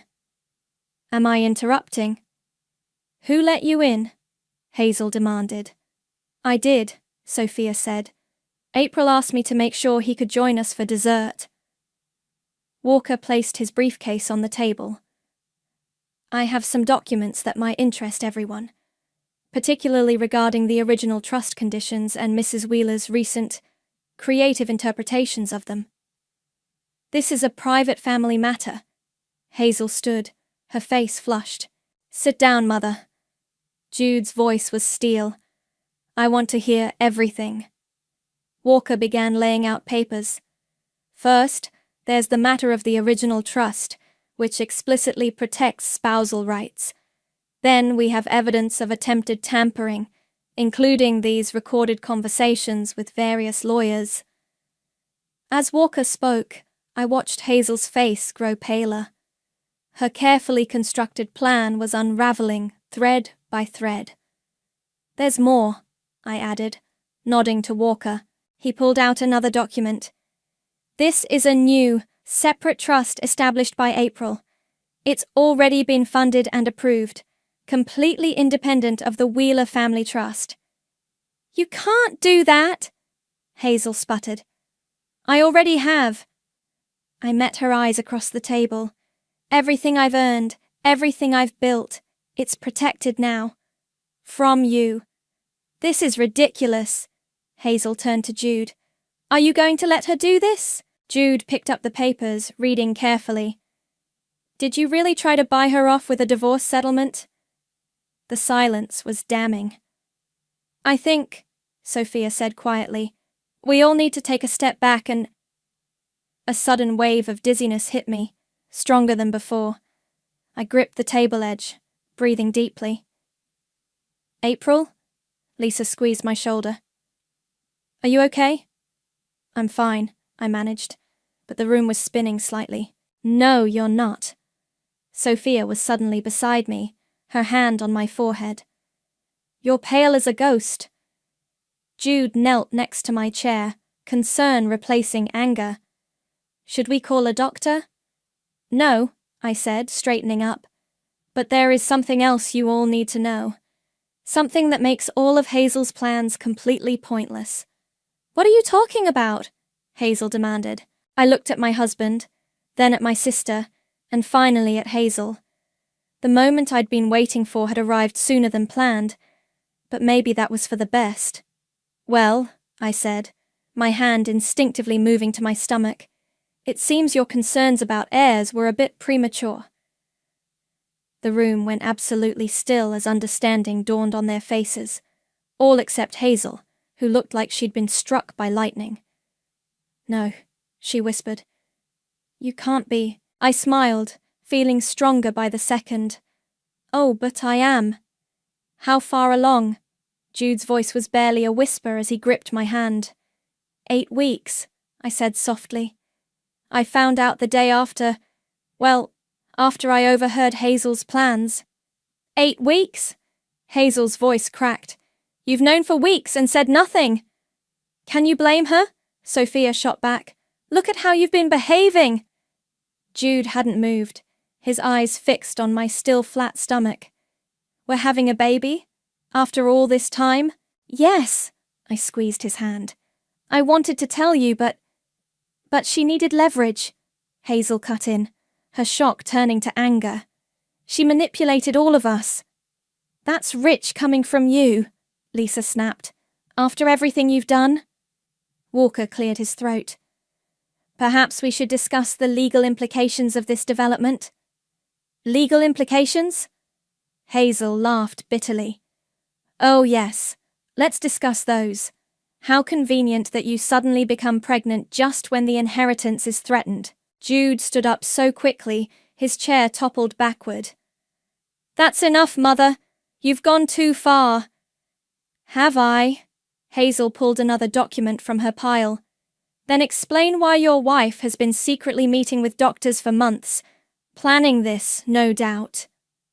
Those were fertility treatments, I said calmly, which you knew about because you've been having me followed. The room fell silent again. Sophia gasped. You had her followed? Jude's voice was dangerous. My wife? Your own daughter-in-law? I was protecting our family. No. I stood up, steadier now. You were protecting your control. But here's what you don't understand, Hazel. I have proof of everything. The surveillance, the lawyer meetings, the attempts to bribe Lisa, the divorce settlement, everything. Walker opened his briefcase again. Including recorded conversations with your private investigator. Quite detailed reports. You recorded me? Hazel's face went white. No, your investigator recorded you. Amazing what people will share when they realize they're working for someone unethical. Lisa moved closer to me. Is that why you kept the pregnancy secret? To catch her? Partly, I admitted, but also because I needed time to protect myself and the baby, to make sure Hazel couldn't interfere. The new trust, Sophia realized. It's for the baby, isn't it? I nodded. Among other things, It ensures that no one can use my child as a pawn in their games. Games? Hazel slammed her hand down. This is about legacy, about protecting what we've built. No, Jude's voice was firm. This was about control, and it ends now. He turned to Walker. What do we need to do to ensure my wife and child are protected? Everything's already in place, Walker replied. The new trust is established, and with April's pregnancy documented, all of Mrs. Wheeler's recent legal maneuvers are effectively nullified. You planned this perfectly, didn't you? Hazel's voice was quiet now, dangerous. Turned my own family against me. You did that yourself, Sophia said. We watched you try to destroy April, all while claiming it was for the family. The board will hear about this, Hazel threatened. Yes, they will. I pulled out my phone. In fact, I've already scheduled a meeting. They're very interested in hearing about your attempts to manipulate the family trust. Jude finally turned to face his mother. You need to leave. Now. Jude. Now, Mother. We'll discuss your role in this family's future another time. Hazel gathered her papers with shaking hands. At the door, she turned back. This isn't over. Actually, I called after her. It is. And Hazel, I'd start looking for a new private investigator. Yours works for me now. After she left, the tension in the room deflated like a balloon. Jude pulled me into his arms, his hand finding my stomach. A baby, he whispered. We're really having a baby. Lisa wiped tears from her eyes. I'm going to be an aunt. And I'm going to be the fun aunt, Sophia added, making us laugh. Walker began packing up his documents. I'll file everything first thing tomorrow. No one will be able to touch your inheritance or the baby's future. As everyone celebrated around me, I felt the weight of the past few weeks lifting. My hand joined Jude's on my stomach, where our little secret was growing stronger every day. The game was over, and I had won. But more importantly, I had protected what mattered most, my family's future, on my own terms. Now we could focus on what really mattered. Bringing a new life into the world, one that would never know the taste of manipulation or conditional love. The board meeting room felt colder than usual as I sat between Jude and Walker, facing the stern faces of the Wheeler family's executive board. Hazel sat opposite us, her perfect posture betraying no emotion, but her white-knuckled grip on her water glass told a different story. Let me be clear. The board chairman leaned forward. You're alleging that Mrs. Wheeler attempted to manipulate the family trust through illegal means. Not alleging, Walker replied, sliding a thick folder across the polished table. Proving. The chairman opened the folder, his eyebrows rising as he read. Private investigators? Attempted coercion? This is disturbing. It's all lies, Hazel interjected. April's trying to secure her position now that she's conveniently pregnant. Convenient? Jude's voice was sharp. Mother, do you have any idea what we went through with fertility treatments? The pain, the disappointment? The medical records are in there, I added quietly, along with documentation of how Hazel used our struggles against us. The board members passed the documents among themselves, their expressions growing darker with each page. And this new trust you've established? Another board member asked. That's separate from family holdings? Yes, Walker confirmed. Created solely to protect April and her child's interests, given the hostile environment. Hostile? Hazel laughed bitterly. I was protecting our legacy. By having me followed? I pulled out my phone, playing a recording. Hazel's voice filled the room, instructing her investigator to document my every move, every medical appointment. The colour drained from her face. Mrs. Wheeler, the chairman's voice was ice. Did you authorize surveillance on your daughter-in-law? I had concerns about her motives. Her motives? Sophia stood up from her seat in the back. What about yours? I have proof of you meeting with Lisa, trying to turn her against her own sister. Lisa, who sat quietly beside her, nodded. I'm willing to testify about everything she promised me in exchange for helping her break the trust. The chairman held up his hand. I think we've seen enough. This board has a responsibility to protect not just the family's assets, but its integrity. Exactly, Hazel straightened. And April has done nothing wrong, he cut her off. You, on the other hand, have demonstrated a disturbing pattern of behavior that threatens both the family's legal standing and its reputation. Jude squeezed my hand under the table as the chairman continued. Effective immediately, you are removed from all positions of authority within the family trust and companies. Your personal shares will remain intact, but you will have no voting power or decision-making authority. You can't do this! Hazel stood, shaking. I am a Wheeler. And I'm carrying the next Wheeler, I said, standing as well. One who will never know what it's like to have their worth measured by their ability to produce heirs. Furthermore, the chairman added, the board fully supports April's new independent trust. Given the circumstances, it's a prudent measure. Hazel turned to Jude, her last hope. Son, please. Everything I did was for you, for our family. Jude stood slowly. No, Mother. Everything you did was for control, and now you've lost it all. Security will escort you out. The chairman nodded to the guards at the door. Your personal effects will be sent home. As Hazel was led away, she turned back one last time. You'll regret this. All of you. The only regret, I called after her, is that it took us this long to see you for who you really are. After she left, the room erupted in discussion. Board members approached us with congratulations about the baby and assurances of their support. Lisa hugged me tightly, whispering apologies again, while Sophia chatted with Walker about finalizing the legal details. Are you okay? Jude asked quietly, his arm around my waist. Better than okay, I smiled, touching my stomach. For the first time, I feel like we can actually enjoy this pregnancy without looking over our shoulders. About that, the chairman approached us smiling.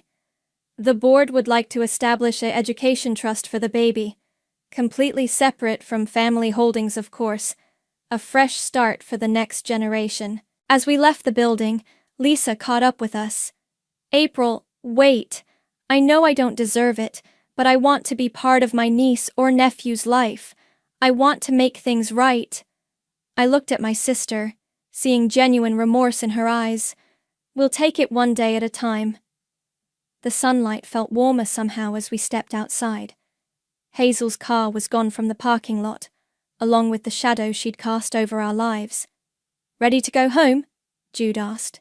Yes, I said, thinking of the nursery we could finally start planning. Let's go home. The nursery walls were halfway painted when Sophia burst in, waving her phone. You need to see this. I carefully set down my roller brush, my now visible baby bump making it harder to maneuver. What's wrong? Mother's selling her house, Sophia said, showing me the real estate listing. She's moving across the country. Jude stepped down from his ladder, where he'd been edging the ceiling. When did this happen? The listing went up this morning. She didn't tell anyone. I sat in the antique rocking chair we'd just restored, processing the news. Has anyone heard from her since the board meeting? Not directly, Sophia sighed. But her lawyer sent notice that she's liquidating her non-family assets. I guess this is really happening. The doorbell rang, and moments later, Lisa appeared in the doorway, looking flustered. Did you see? We just found out, I nodded. How are you feeling about it? Relieved, mostly. Lisa joined me by the window, watching leaves dance across our lawn, but also sad. Not for her exactly, but for what could have been. Jude's phone buzzed. It's Walker. The final trust paperwork is ready for signatures. Perfect timing, I said, struggling to get up from the rocker. Both Lisa and Sophia reached to help me, making me laugh.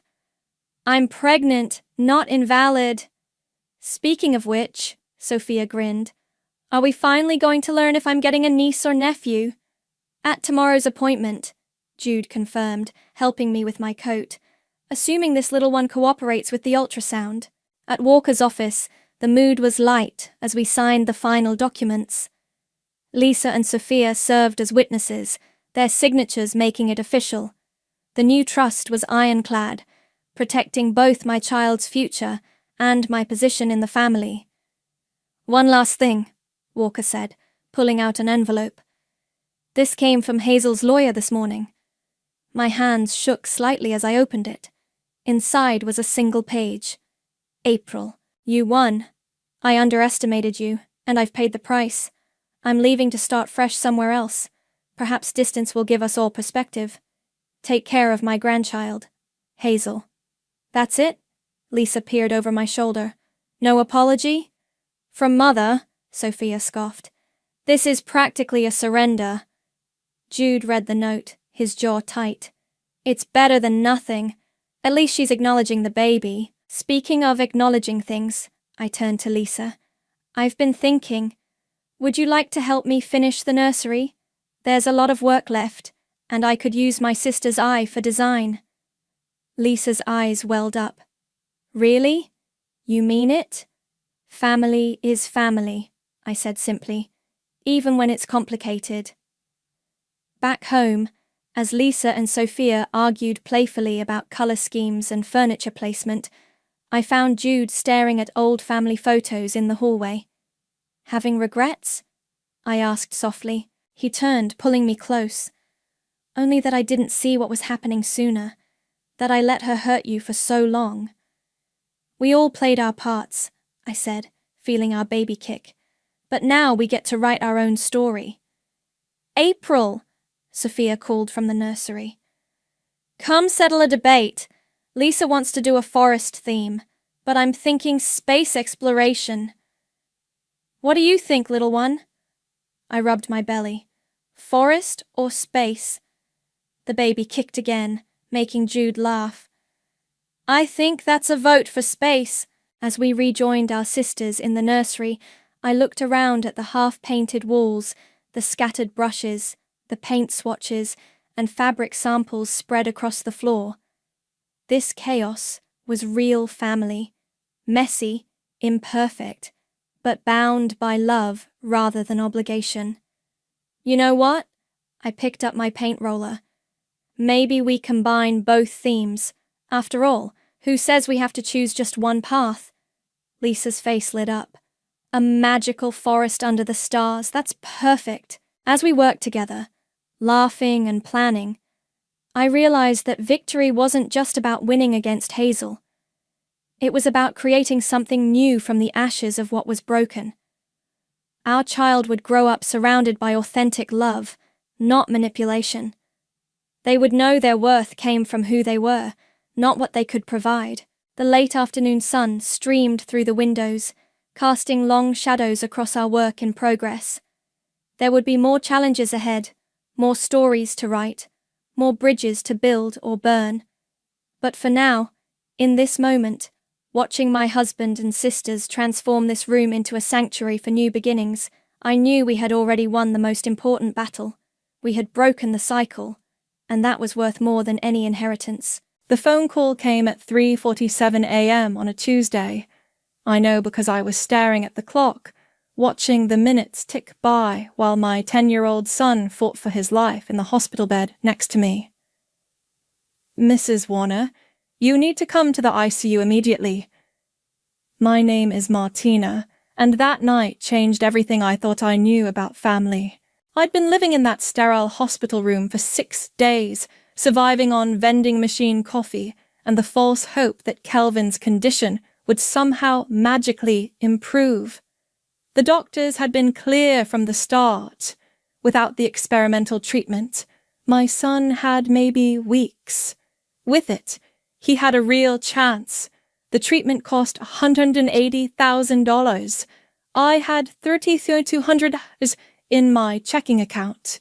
Mom, are you scared? Kelvin whispered when I returned from talking to Dr. Martinez in the hallway.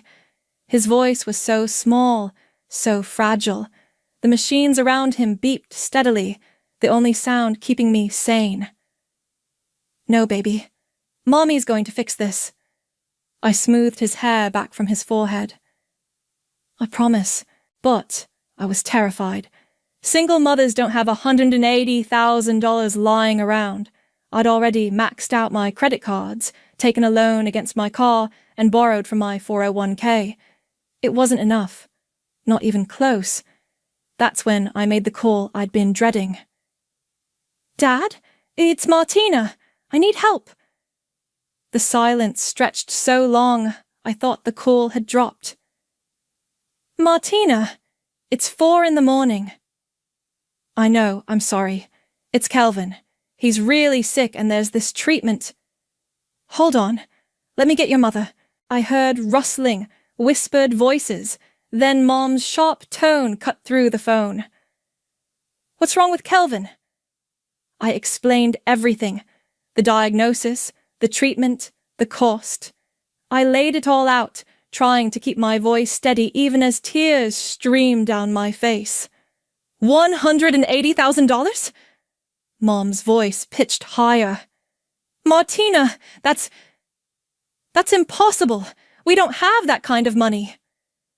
I'm not asking for all of it. Just whatever you can. We can't. Dad's voice was firm, final. We're barely making ends meet as it is. Your mother's medical bills, the house payments. This is my son we're talking about. Your grandson. We know that, Mom said, but her tone was cold, distant. But we simply cannot help you. You'll have to figure something else out. Figure something else out, like I hadn't been trying, like I hadn't already sold everything I owned, hadn't already begged every bank in the city. Please, I whispered. I'm begging you. He's just a little boy. I'm sorry, Martina. We can't. The line went dead. I sat there in that uncomfortable hospital chair, staring at my phone, feeling something inside me crack. These were the people who were supposed to love me unconditionally, who were supposed to move heaven and earth for their family. Robin found me there an hour later, sobbing into my hands. Hey, what happened? She sat down beside me, wrapping her arms around my shoulders. Robin had been my best friend since college, the sister I'd chosen instead of the family I'd been born into. They said no. The words came out broken. They said they don't have the money. Robin held me while I cried, not saying anything, just being there. That's what real family does. 3 days later, I was in the hospital cafeteria when I overheard Mom talking to someone on the phone. Oh yes, we're so proud of Toby. Another brilliant business idea. We were happy to invest in his new restaurant concept. I felt the blood drain from my face. I moved closer, pretending to study the sandwich options. $50,000 to start, but we know he'll pay us back. He always does so well with these ventures. $50,000. They'd given my brother $50,000 for another one of his half-baked business ideas while my son was dying upstairs. I walked back to Kelvin's room in a daze. He was awake, trying to smile for me, even though I could see how much pain he was in. Did you talk to Grandma and Grandpa? He asked. Yeah, baby, I did. Are they coming to visit? I looked at my son, really looked at him, at his pale skin, his sunken eyes, his brave little smile, and I made a decision that would define the rest of our lives. They can't come right now, but that's okay. We don't need them. That afternoon, I walked into the most dangerous part of town and borrowed money from people who don't take no for an answer. I signed papers that could have destroyed us both. But I got the money. Kelvin got his treatment, And I learned something that night that I would never, ever forget. When the people who are supposed to love you abandon you in your darkest hour, you remember. You remember everything. They had chosen Toby over Kelvin, chosen his restaurant dreams over their grandson's life. I would never forget that, and someday, somehow, I would make sure they remembered it too. The loan sharks wanted their money back in 6 months. With interest, I owed them $240,000. I took 3 jobs. Mornings, I worked data entry at an insurance company. Afternoons, I cleaned office buildings. Nights, I waited tables at a 24-hour diner. I slept maybe 4 hours a night, usually in my car between shifts. "Martina, you look like hell," Robin said, finding me passed out at my kitchen table one Thursday morning. She had a key to my apartment. Someone needed to check on Kelvin when I couldn't be there. "Thanks for the pep talk." I rubbed my eyes, trying to focus. "What time is it?" 7 a.m. Kelvin's getting ready for school. "When's the last time you ate a real meal?" I couldn't remember. Food was expensive, and every dollar went toward the debt or Kelvin's follow-up treatments. "I'm fine." "You're not fine. You're killing yourself." "Better than the alternative." Robin sat down across from me. "How much do you still owe?" $215,000, give or take. She whistled low. "Jesus, Martina. I'll figure it out. I always do." But the truth was, I was drowning. The interest alone was crushing me. Every month I barely made a dent in the principal. At this rate, I'd be paying until Kelvin graduated college. The call came on a Saturday while I was scrubbing toilets at the Meridian building downtown. "Martina, it's Mom." I almost dropped the phone in the toilet bowl. We hadn't spoken since that night at the hospital, 8 months ago. "What do you want?" "That's no way to talk to your mother. How's Kelvin doing?" "He's alive. No thanks to you." A pause. "We heard about his recovery. We're so glad." "Cut the crap, Mom. Why are you calling? We're having a party for Toby next weekend. He's getting engaged to that lovely girl, Sarah. We'd love for you and Kelvin to come." I sat back on my heels, staring at the grimy bathroom floor. "You're kidding me." "It's family, Martina. Despite everything, we're still family." "Family?" I laughed, but there was no humor in it. "Where was family when Kelvin was dying?" "We explained that. We couldn't—" "But you could give Toby 50 grand for his restaurant." Silence. "How did you—" "I heard you. At the hospital, bragging about your investment in his brilliant business idea." "That was different. That was what? More important than your grandson's life?" "Don't be dramatic, Martina. Toby's restaurant is doing very well, actually. He's already talking about opening a second location." Of course he was. Golden boy Toby, who'd never failed at anything because Mom and Dad were always there to catch him when he fell. "I can't come to the party." "Why not?" "Because I'll be working. All 3 of my jobs. You know, the ones I need to pay for the treatment you wouldn't help with." "Martina." I hung up. That night, I came home from the diner at 2 a.m. to find Kelvin still awake, doing homework at the kitchen table. "Why aren't you in bed?" "Couldn't sleep. Mrs. Patterson assigned this huge history project." I looked over his shoulder. He was writing about family traditions. My heart clenched. "What are you writing about?" "I was going to write about Grandma's Sunday dinners, but—" He looked up at me with those big, serious eyes. "We don't really do that anymore, do we?" "No, baby, we don't." Why don't Grandma and Grandpa visit anymore? I sat down next to him, suddenly exhausted. How do you explain to a 10-year-old that his grandparents chose money over his life? Sometimes adults make choices that hurt people, even people they're supposed to love. Did they make a choice that hurt us? Yeah, they did. He nodded solemnly, like he'd suspected as much. It's okay, Mom. We don't need them. We have Robin.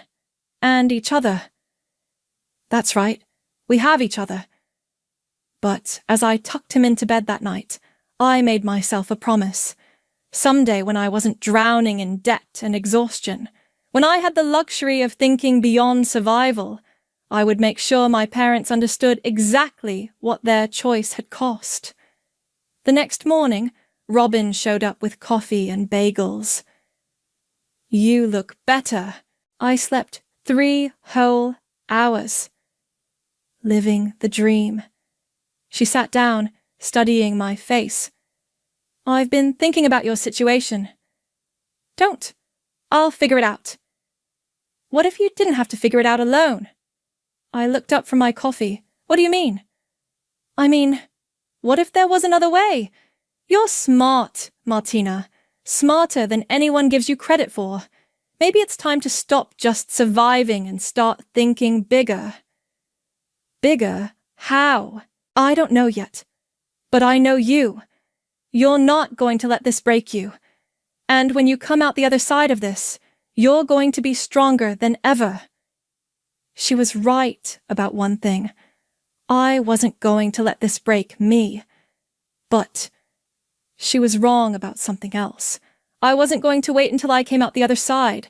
I was going to start planning my comeback right now. The breakthrough came from the most unlikely place. My data entry job at the insurance company. I was inputting claims at 6 a.m., half dead from exhaustion, when I noticed something weird in the system.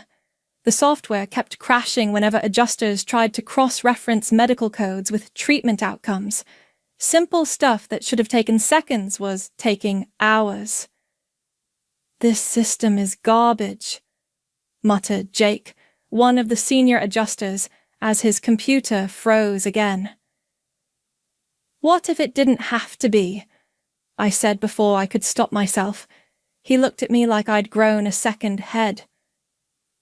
What? The problem? I think I know how to fix it. Jake laughed. Your data entry, sweetheart. Leave the tech stuff to the professionals. But I couldn't let it go. That night after my diner shift, I stayed up until dawn sketching out a solution. A simple algorithm that could streamline the entire claims process. You look like you've seen a ghost, Robin said when she found me at my kitchen table the next morning, surrounded by papers covered in code. I think I figured something out. She looked at my scribbles. What is this? A way to fix the insurance software at work. Maybe make it into something bigger. Bigger how? I showed her my calculations. If this works, it could save companies millions in processing time, and if I can build it right, license it out. Robin's eyes widened. Martina, this could be huge. Or it could be nothing. I don't know anything about starting a business. So, learn. That weekend, I spent every free minute at the library, reading everything I could about software development, patents, and startup funding. Kelvin sat next to me, doing his homework while I filled notebook after notebook with plans. What are you working on, Mom? Something that might change our lives, baby. 3 months later, I had a working prototype. I'd taught myself basic coding through YouTube videos and online tutorials, staying up until 3 a.m. every night to make it work. Holy shit, Martina, Robin said, watching the demo on my ancient laptop. This actually works. Language, I said automatically, glancing at Kelvin. Sorry, but seriously, this is incredible. Have you shown anyone at work? Are you crazy? They'd steal it in a heartbeat. Instead, I did something that terrified me. I used my last $500 to file a provisional patent. Then, I started reaching out to small insurance companies, offering to demo my software. The first 10 said no. The 11th said maybe. The 12th said yes. "We'll pay you $5,000 for a 6-month trial," said the CEO of Meridian Insurance, a mid-sized company in the next town over. $5,000.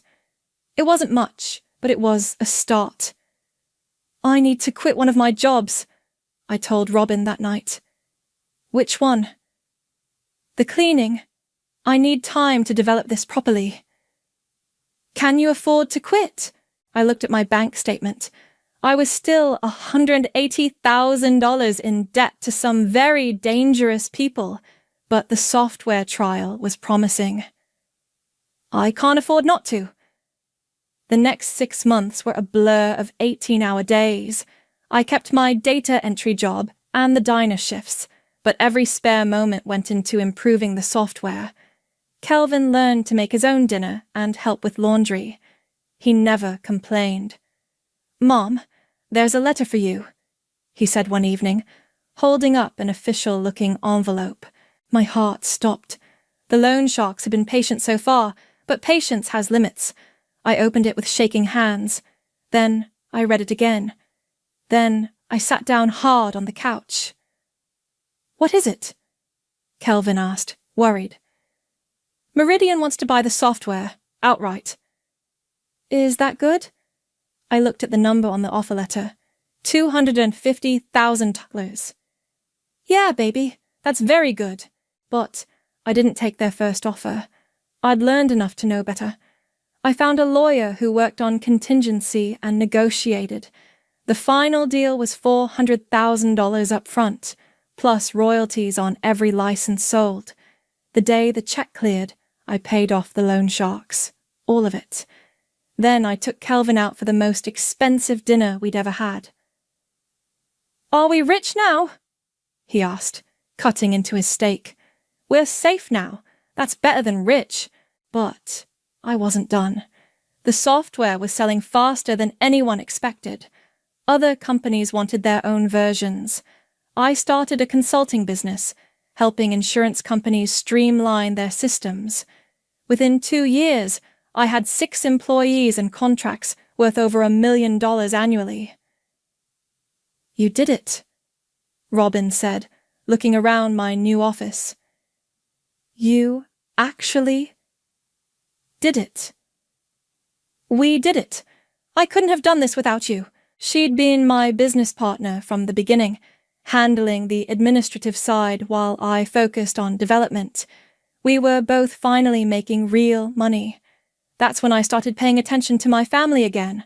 Not because I missed them, but because I was curious. What had happened to Golden Boy Toby and his restaurant empire? The answer came from Marcel, the lawyer who'd helped me negotiate my first software deal. "Your brother's in trouble," he said during one of our regular meetings. "Big trouble. His restaurants are failing, and he owes a lot of people a lot of money." "How much trouble?" Marcel pulled out a file. "He's defaulted on 3 business loans. Your parents co-signed for 2 of them. They're looking at foreclosure within the year." I stared at the documents. After all these years, after all their success and my struggle, they were broke. Worse than broke. "There's more," Marcel said. "The house they live in? Your childhood home? It's part of the collateral. My parents were about to lose everything because of Toby's failures. The same Toby they'd chosen over Kelvin. Over me. Can you find out who holds the debt?" "I can try. Why?" I smiled, and it wasn't a nice smile. "Just curious." I was 7 years old the first time I realized my parents loved Toby more than me. It was Christmas morning. I'd asked Santa for a bike, a simple red one I'd seen at Walmart. Instead, I got a colouring book and some crayons. Toby, who was 5, got the bike, plus a remote control car, a train set, and about 10 other toys. Santa must have mixed up the lists, I said to Mom, trying not to cry. Don't be greedy, Martina. You got plenty. But Toby looked at me with those big brown eyes and said, You can ride my bike sometimes. That was Toby. Even as a kid, he was generous with the abundance that always seemed to flow his way. It wasn't his fault our parents worshipped him. When he was 8, they bought him piano lessons. When I asked for the same thing at 10, they said music wasn't practical for girls. When he wanted to play baseball, Dad coached his team. When I made varsity soccer, they missed every game because of Toby's piano recitals. College was the worst. They paid his full tuition to state, bought him a car, gave him spending money.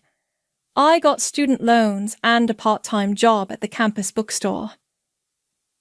Toby's going to be something special, Mom always said. He has that spark. Apparently, I didn't have the spark. I just had stubbornness and a willingness to work 3 jobs to survive. The phone rang on a Tuesday evening while I was helping Kelvin with his algebra homework. He was 14 now, taller than me, and getting straight A's despite everything we'd been through. Martina? It's Dad. I hadn't heard from them in over 3 years, not since Mom's awkward invitation to Toby's engagement party. What do you want? We need to talk. Can you come over? I'm busy. It's important. It's about the family. I almost laughed. What family? Please, Martina. We really need your help. The desperation in his voice was new. Dad had never sounded desperate before. I'll think about it. We'll be home tomorrow evening. Please come. He hung up before I could say no. Who was that? Kelvin asked, looking up from his homework. Grandpa. Are we going to see them? I studied his face. He was curious, not excited. He barely remembered his grandparents. Maybe. Would you want to? He shrugged. I guess, if you want to. The next evening, I drove to my childhood home for the first time in years. The house looked smaller than I remembered, and the yard was overgrown. Dad's car was old, maybe 10 years, with a dent in the front bumper. Mom answered the door. She'd aged badly, grey hair, deep lines around her eyes, clothes that had seen better days. Martina, you look... She paused, taking in my designer jeans and expensive handbag. You look well. Thanks. The living room was exactly the same, down to the ugly brown couch and the family photos on the mantel. Photos of Toby at graduation, Toby's wedding, Toby with his kids. One small picture of Kelvin as a baby, tucked behind the others. Dad came in from the kitchen, carrying 3 cups of coffee. His hands shook slightly as he set them down. How's Kelvin? Mom asked. He's fine, healthy. No thanks to you. She flinched. Martina, we've been over this. Have we? Because I don't remember you ever actually explaining why Toby's restaurant was more important than your grandson's life. That's not fair, Dad said quietly. Fair? I stood up. You want to talk about fair? Let's talk about fair. Sit down, please, Mom said. We asked you here because we need your help. My help. It's Toby, Dad said. He's in trouble, real trouble. I sat back down, curious despite myself. What kind of trouble?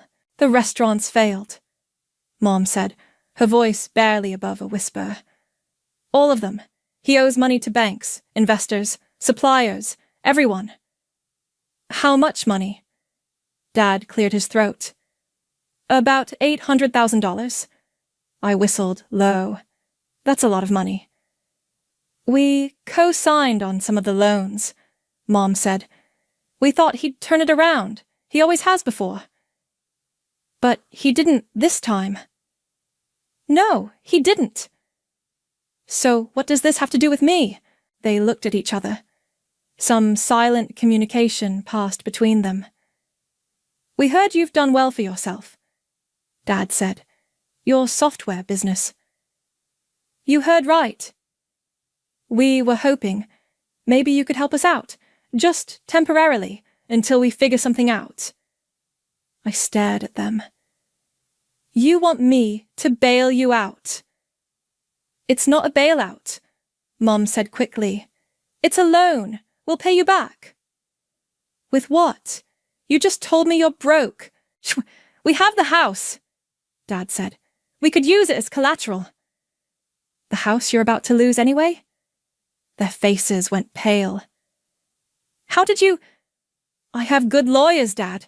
I know exactly how much trouble you're in.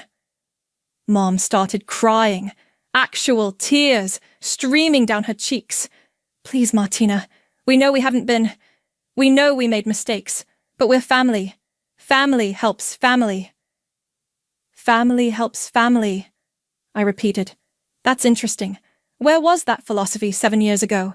You couldn't help save your grandson's life, but you could give Toby hundreds of thousands of dollars for restaurants that anyone with half a brain could see were going to fail.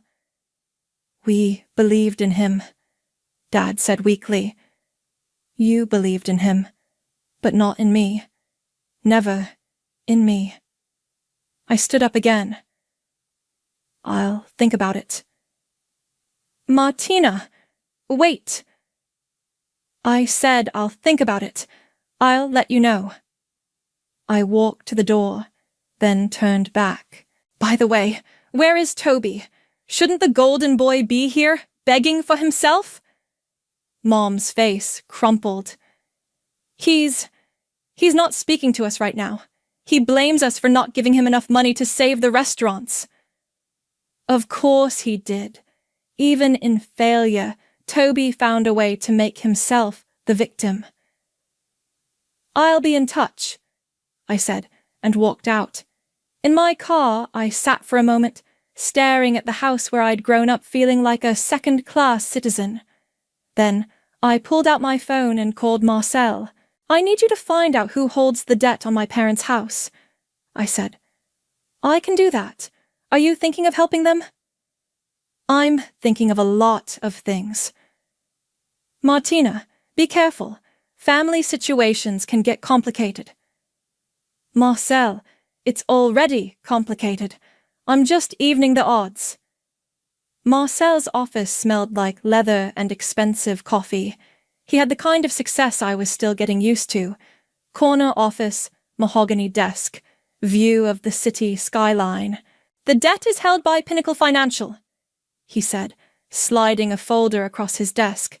They bought it from the original lender 6 months ago. I opened the file. The numbers were worse than I'd thought. My parents owed $340,000 on the house, plus another $180,000 in business loans they'd co-signed for Toby. $500,000, I said. Give or take. Pinnacle's been patient so far, but they're starting foreclosure proceedings next month. What would it cost to buy the debt? Marcel raised an eyebrow. You want to buy your parents' debt? Hypothetically. Hypothetically, Pinnacle would probably sell for 60 cents on the dollar. They want to get rid of it without going through a lengthy foreclosure process. I did the math. $300,000 to own my parents' financial future. Can you set up a meeting? Martina, are you sure about this? Once you own that debt, you have complete control over their house, their credit, their lives. I know. And if they can't pay you back? Then they lose the house. Marcel studied my face. This isn't just business for you, is it? No, it's not. What's the endgame here? I closed the file. Justice. 2 days later, I was sitting across from David Kim, Pinnacle Financial's senior vice president. He was younger than I'd expected, maybe 35, with the kind of aggressive confidence that comes from making money off other people's misery. "Your lawyer says you're interested in the Warner debt package," he said. "I am." "Can I ask why? It's not exactly a prime investment. The borrowers are elderly, limited income, and the primary guarantor is in bankruptcy." "I have my reasons." He shrugged. "Your money. We're asking $320,000 for the full package." $280. $300. $290, and you have a deal. We shook hands. Just like that, I owned my parents' lives. That evening, I called Savannah Hall, the branch manager at First National Bank, where my parents had their accounts. I'd done my homework. She was professional, discreet, and had a reputation for handling difficult family situations. "I need to schedule a meeting," I told her. "My parents think they're coming in to discuss loan modification options. I need you to facilitate a conversation." "What kind of conversation?" "The kind where they find out who really holds their debt now." Savannah was quiet for a moment. "Mrs. Warner, I have to ask, is this legal?" "Completely legal. I own the debt fair and square. I just want to be there when they realize it." "And you want me to be the one to tell them?" "I want you to present the facts. Let them draw their own conclusions." "This sounds like it could get emotional." "It probably will." Another pause. "When do you want to schedule this?" "Tomorrow afternoon, 2 o'clock. I hung up and immediately called my parents. "Dad, it's Martina. I've been thinking about what you said." "And?" "I want to help, but I need to understand the full situation first. Can you meet me at First National tomorrow, 2 o'clock? "Of course. Martina, thank you so much. I knew we could count on you." "Don't thank me yet, Dad. Let's see what we're dealing with first." The next morning, I called in sick to work, something I hadn't done in years. I spent the day getting ready, choosing my outfit carefully. Professional, but not flashy. I wanted to look successful, but I didn't want to seem like I was showing off. At 1:45, I walked into First National Bank. Savannah was waiting for me in her office. "Are you ready for this?" she asked. "I've been ready for 7 years." "Your parents just arrived. They're in conference room B." "And Toby? He's with them. He looks rough." I wasn't surprised. Bankruptcy tends to age people quickly. "Let's do this." We walked down the hallway to the conference room. Through the glass door, I could see my parents sitting at the oval table, looking nervous and small. Toby was slumped in his chair, wearing a wrinkled shirt and jeans. He'd gained weight and lost hair since I'd last seen him. I took a deep breath and opened the door. "Martina!" Mom jumped up, trying to hug me. I stepped back. "Mom, Dad." I nodded at Toby. "Brother." "Thanks for coming," Dad said. "We really appreciate this." "Don't thank me yet." Savannah entered behind me, carrying a thick folder. "Good afternoon, everyone. I'm Savannah Hall, branch manager. I understand you're here to discuss your loan situation." "That's right," Dad said. "Martina's going to help us work something out." "I see. Well, let me start by reviewing your current status." Savannah opened the folder. "As of yesterday, your total debt obligation is $520,000. Mom gasped. "That much?" "The house mortgage, plus the business loans you co-signed, plus accrued interest and fees." "But we can work something out, right?"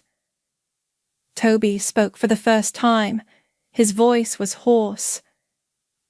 "Payment plans, loan modifications, something that depends on your creditor," Savannah said smoothly. The good news is, your debt was recently purchased by a new lender, someone who might be more willing to work with you. Who? Dad asked. Savannah looked at me. I nodded. The new owner of your debt is sitting right here at this table. The silence was deafening. Mom looked confused. Dad's face went white. Toby sat up straight for the first time since I'd walked in. What does that mean? Mom asked. It means, I said quietly, that you don't owe the bank anymore. You owe me. You? Toby's voice cracked. You bought our debt? Every penny of it. Dad stared at me like he'd never seen me before. Why would you do that? I leaned back in my chair, finally allowing myself to smile. Because now we can have a real conversation about family helping family. The room felt like a vacuum. Nobody moved. Nobody breathed. Then Toby exploded. Are you fucking kidding me? He slammed his hand on the table. You bought our debt? What kind of sick game is this? Language, Toby, I said calmly. Don't you dare tell me to watch my language. You just ambushed us. I prefer to think of it as a family meeting. Mom was shaking her head, tears streaming down her face. I don't understand. Why would you do this to us? Do what, Mom? Help you? Isn't that what you asked me to do? This isn't help, Dad said, his voice barely above a whisper. This is cruel. Cruel. I let the word hang in the air. That's an interesting choice of words. Savannah cleared her throat. Perhaps I should give you some privacy. No, stay, I said. I want a witness for this conversation. Toby leaned forward, his face red with anger. What do you want, Martina? Money? Is this about money? Everything's about money with you, isn't it, Toby? Don't turn this around on me. You're the one who bought our debt like some kind of loan shark. Actually, I bought it from loan sharks. Much more civilized this way. Mom wiped her eyes with a tissue. Martina, please, we're your family. My family. I opened my purse and pulled out a photograph.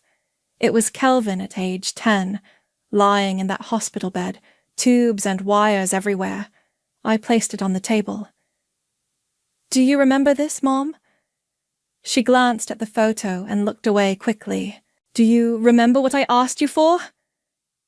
Martina, I asked you to help save your grandson's life, your own flesh and blood.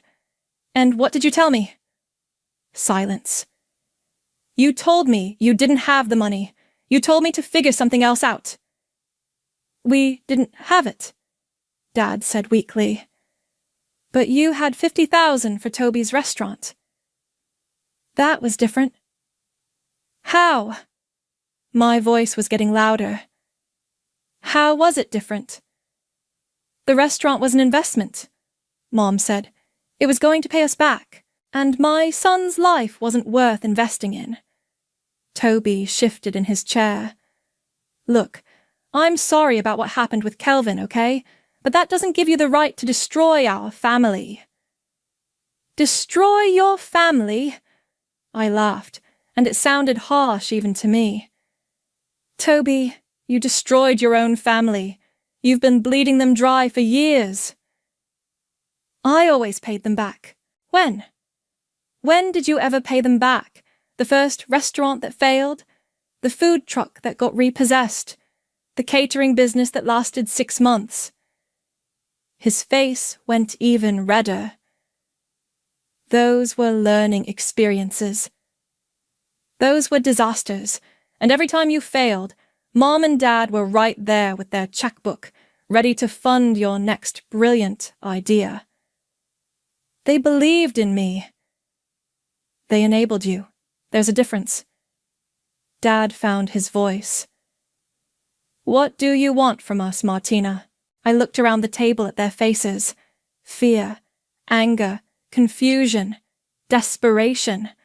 For the first time in my life, I held all the power in this family.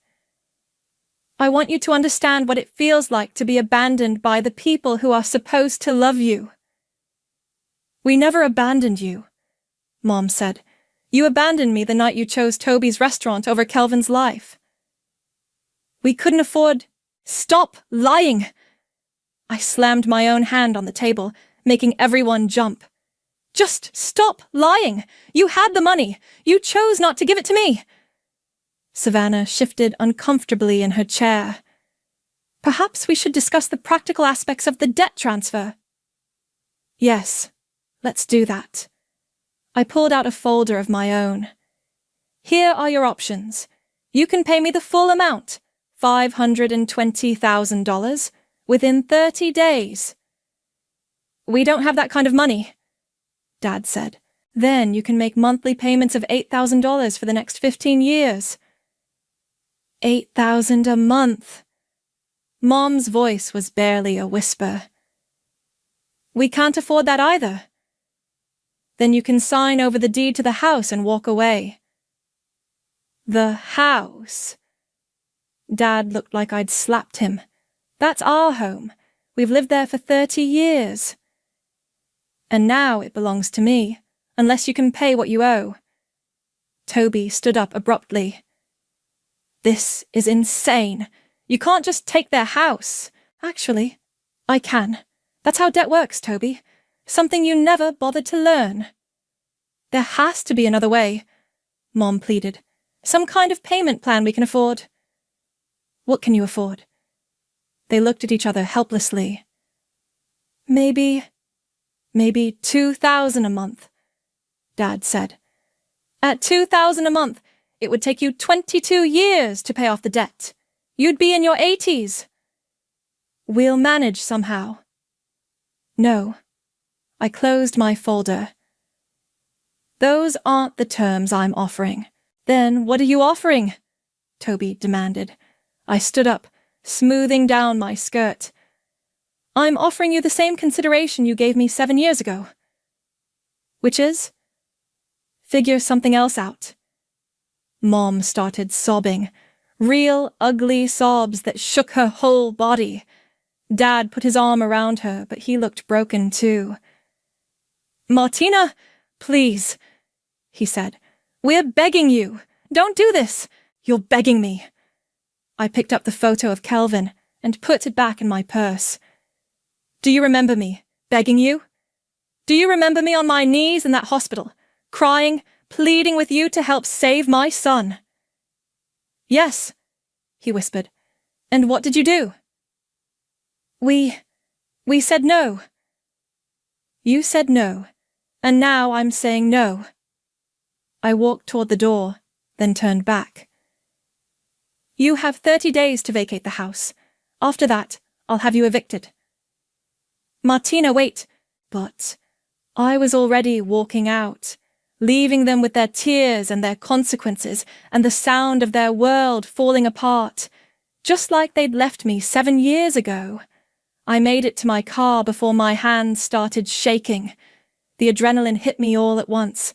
7 years of rage and hurt and betrayal finally released. I sat in the parking lot, gripping the steering wheel, trying to process what I'd just done. My phone buzzed. Robin. How did it go? It's done. And? How do you feel? I stared at the bank building. I don't know yet. That evening, Kelvin found me on the couch, staring at nothing. Mom, you okay? Yeah, baby, just thinking. He sat down next to me. At 17, he was taller than me, all arms and legs and serious brown eyes. The scar from his surgery was barely visible now, just a thin line on his chest that reminded me every day why I'd done what I did. Robin called. She said you had a meeting with Grandma and Grandpa today. I did. How are they? I looked at my son, this amazing kid who'd survived because I'd refused to give up on him. They're learning some hard lessons. Are we going to see them more now? I don't think so, Kelvin. He nodded like he'd expected that answer. It's okay. We're good on our own. But even as he said it, I could see the questions in his eyes, the same questions I'd had as a kid. Why wasn't I enough? Why didn't they love me the way they loved Toby? The calls started the next morning. Martina, it's Dad. Please call me back. We need to talk. Martina, this is Mom. I know you're angry, but we can work this out. Please. Martina, it's Toby. Look, I get it, okay? You're pissed, but taking it out on Mom and Dad isn't going to solve anything. Call me. I deleted every message without listening to the end. Robin came over that weekend with Chinese takeout and wine. The whole town's talking about it, she said, settling onto my couch. About what? About your parents losing their house, about Toby's bankruptcy, about you. What are they saying about me? Mixed reviews. Some people think you're a badass who finally stood up to your family. Others think you're being cruel to elderly people. And what do you think? Robin was quiet for a moment. I think you did what you had to do, but I also think you need to be prepared for what comes next. What do you mean? I mean, once this gets out, and it will get out, you're going to be the woman who evicted her own parents. That's going to follow you. She was right. By Monday, I could feel the stares at the grocery store, the whispered conversations that stopped when I walked by. Small towns love their gossip, and I'd just given them the story of the year. Is it true? Asked Janet from the coffee shop, where I sometimes worked on my laptop. Did you really buy your parents' debt? It's complicated, but you're kicking them out of their house. They have options. Janet's expression shifted from curious to cold. That's harsh, Martina. Even for family that's wronged you. I left without ordering my usual latte. The breaking point came 2 weeks later. I was at Kelvin's school for parent-teacher conferences when I ran into Mrs. Patterson, his history teacher. Martina, I'm so glad to see you. Kelvin's doing wonderfully as always. Thank you. He works hard.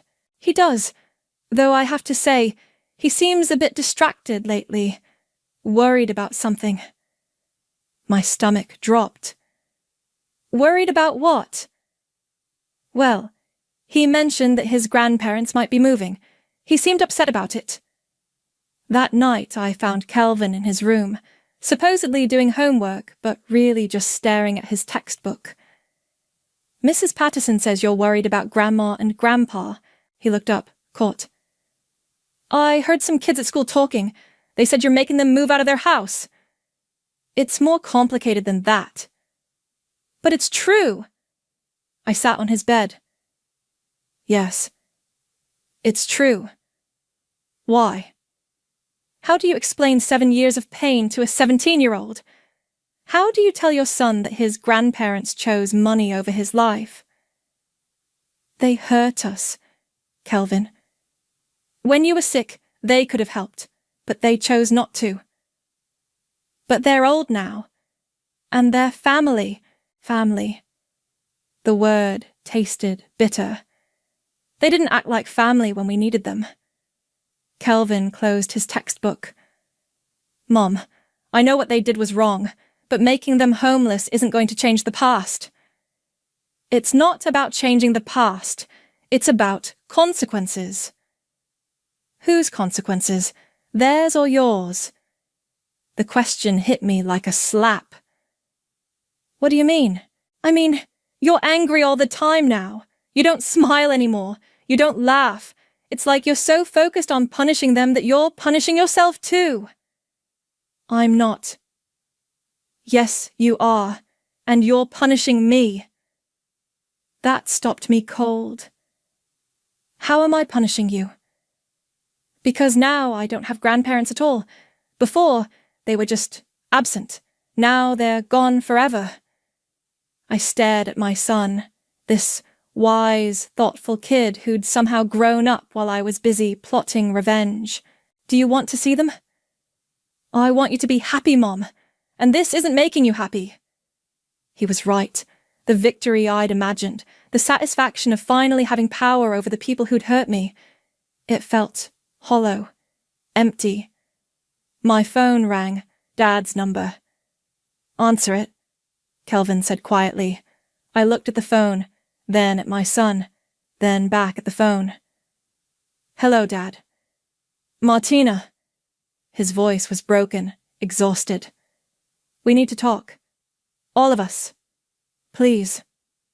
I don't think there's anything left to say. There is.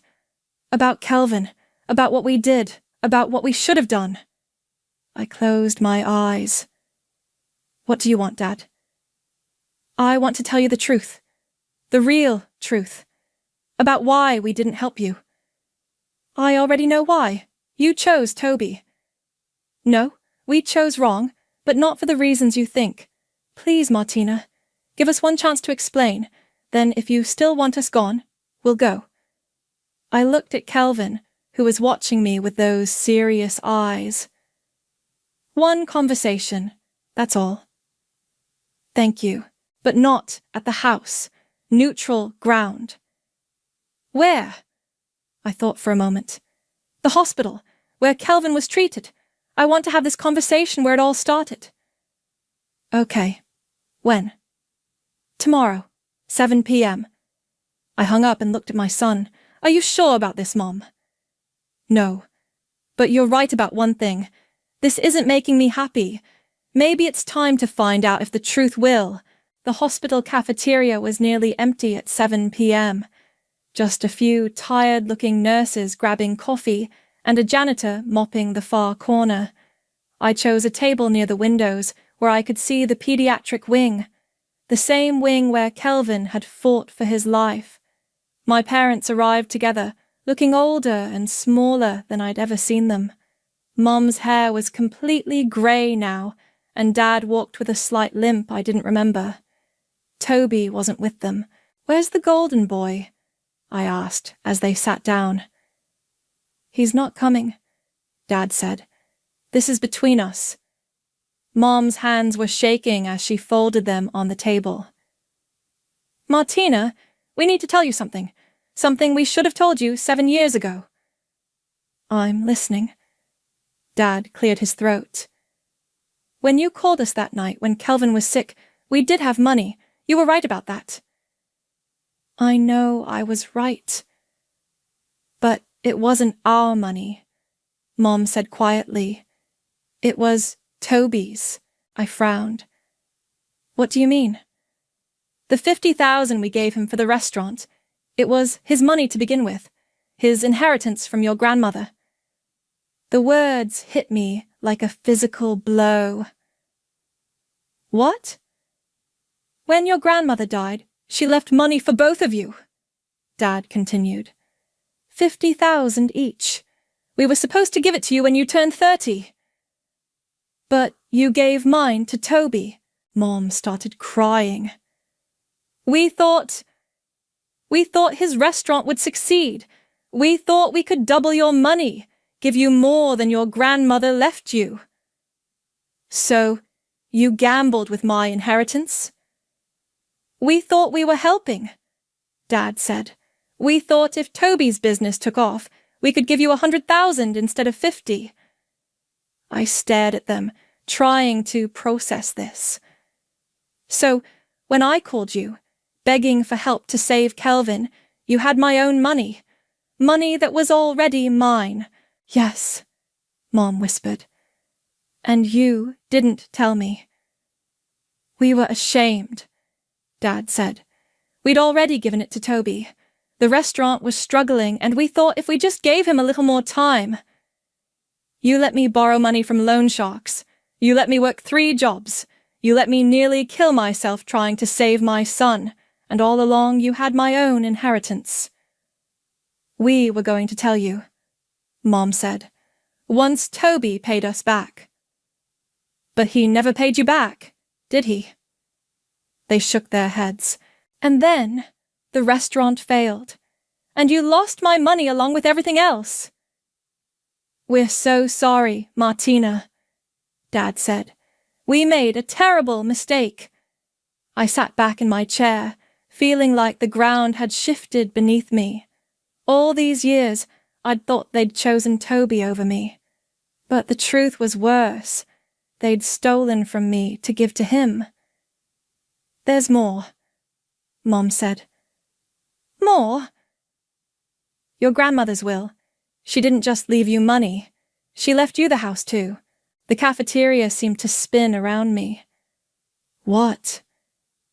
Half the house was supposed to be yours when you turned 35. The other half was ours until we died. Then it would go to you completely. But I'm 35 now. We forged your signature, Dad said, his voice barely audible. We signed over your half to secure the loans for Toby's businesses. I couldn't speak, couldn't breathe. So, not only did you steal my inheritance money, you stole my inheritance property too. We thought we could fix it before you found out, Mom said. We thought Toby would succeed, and we could buy back your half of the house, and you'd never have to know. But instead, you lost everything. Everything, Dad confirmed. I looked out the window at the pediatric wing, remembering those terrible nights when I'd sat beside Kelvin's bed, wondering how I was going to save him. Do you know what I did to get the money for Kelvin's treatment? They shook their heads. I borrowed from people who break legs when you don't pay them back. I worked myself into the ground. I sold everything I owned, and the whole time you had my money. My house. My inheritance. We know, Mom sobbed. We know, and we're so sorry. Sorry doesn't give me back 7 years of my life. No, Dad said. It doesn't. But maybe this will help. He pulled out a manila envelope and slid it across the table.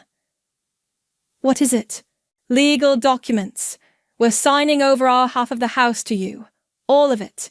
No conditions, no strings attached. I opened the envelope. The deed transfer was already notarized, just waiting for my signature. We can't undo what we did, Mom said, but we can make sure you get what was always rightfully yours.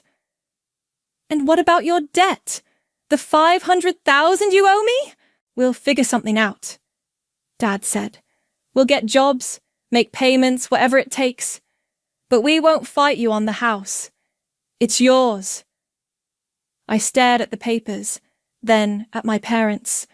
They looked broken, defeated, but also somehow relieved, like they'd been carrying this secret for so long that telling the truth was almost a blessing. There's something else you should know, I said. What? I never intended to make you homeless. They looked confused. I was going to let you stay in the house, make reasonable payments. I just wanted you to understand what it felt like to be powerless. But now, Mom asked. I signed the deed transfer and slid it back to them. Now you're going to sell the house. Use the money to pay down your debt, and you're going to find a small apartment somewhere and live within your means for the first time in your lives. And after that? Dad asked. After that, we'll see. Maybe we can figure out how to be a family. A real family this time. Mom reached across the table and touched my hand. Can you ever forgive us? I looked at her, really looked at her. She was just a flawed, frightened old woman who'd made terrible choices trying to fix other terrible choices. I don't know yet, I said honestly, but I'm willing to try. Dad nodded. That's more than we deserve. Yes, I said. It is. I stood up to leave, then turned back. One more thing. Kelvin wants to meet you. The real you, not the grandparents who only showed up when it was convenient. If you're interested in being in his life, you'll have to earn it." "We'd like that," Mom said. "More than anything." "Then prove it." I walked out of the hospital cafeteria feeling lighter than I had in years, not because I'd forgiven them. That would take time, but because the truth was finally out, and the truth, even when it's ugly, is always better than lies. My phone buzzed. A text from Kelvin. "How did it go?" I typed back. "Better than expected. Come home. We need to talk about your grandparents." Good talk or bad talk? Complicated talk. The best kind. I got in my car and drove home to my son, to our life, to whatever came next. The revenge was over. The real work was just beginning. The photo hit my Instagram feed like a punch to the gut. There was my brother Jaden sprawled across the Spanish Steps in Rome, Ray-Bans perched on his head, gelato in hand. The caption read, "Living my best life. The gap year that blessed." My name is Addison, and that photo was taken with my college fund. I still remember the exact moment I learned about the theft. Mum had called me into the kitchen, her face arranged in that practiced expression of sympathy that never quite reached her eyes. "Honey, we need to discuss your university plans." I already had my acceptance letter to MIT, engineering, full of dreams about sustainable energy and changing the world. The kind of dreams that cost money. "We've had to make some adjustments," she said, stirring her tea with mechanical precision. "Jaden needs this time to find himself. Europe will help him figure out his path." "My path was already figured out," I said, my voice barely a whisper. "We've been planning this for years. You're the responsible one, sweetie. You'll find a way." That was 12 years ago.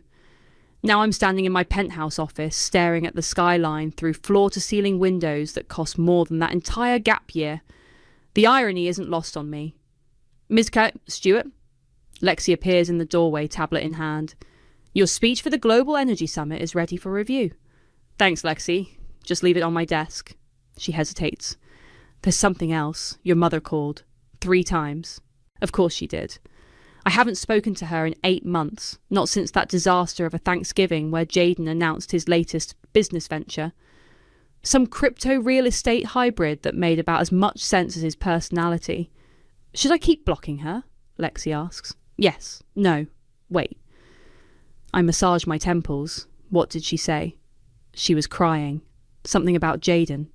Of course it's about Jaden. It's always about Jaden. Send it to voicemail. I turn back to the windows, to the empire I built from scratch. Student loans, 3 jobs, sleeping on a friend's couch. Every rejection, every setback, every moment of doubt. I transformed it all into fuel. Now my company's revolutionising solar storage technology, and that acceptance letter to MIT hangs framed in my office like a battle scar. My phone buzzes. Voicemail. "Addison, please." Mum's voice breaks through the speaker.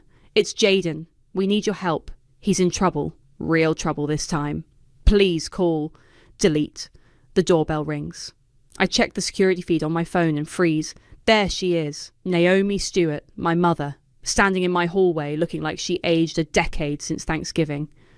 Her mascara's smeared, her designer bag is scuffed, and she's wearing the same pearl necklace she wore the day she told me my college fund was gone.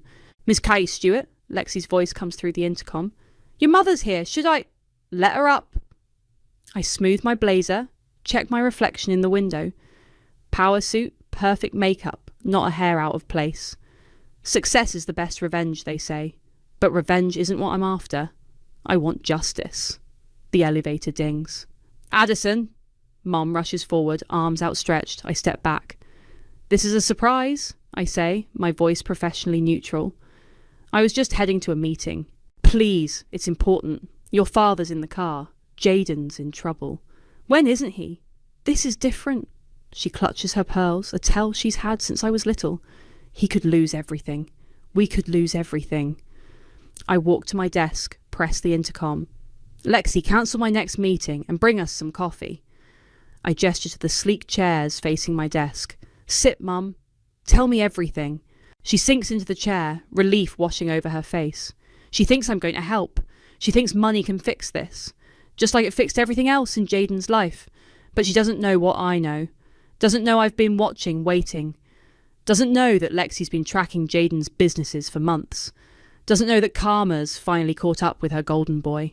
I'll help, I say, and her eyes fill with tears of gratitude. But first, call Dad up here. We need to talk about that gap year in Rome. The truth about revenge. It's not served cold. It's served exactly when it's ready. And I've been preparing this dish for 12 years. Dad looked smaller than I remembered, hunched in my visitor's chair like a scolded child. Mum hadn't stopped fidgeting with her pearls since he arrived. The silence stretched between us, broken only by the gentle hum of my office's eco-friendly climate control system. Coffee? Lexi appeared with a tray, her professional smile masking what I knew was intense curiosity. Thank you, Lexi. Hold my calls. I waited until she left before speaking again. So, tell me about this trouble Jaden's in. Mum and Dad exchanged glances. Classic Stewart family communication, all meaningful looks and unspoken words. It's complicated, Dad finally said, his voice rough. Some investments went bad. How bad? 7 figures, Mum whispered. Maybe 8. I took a slow sip of coffee, letting that sink in.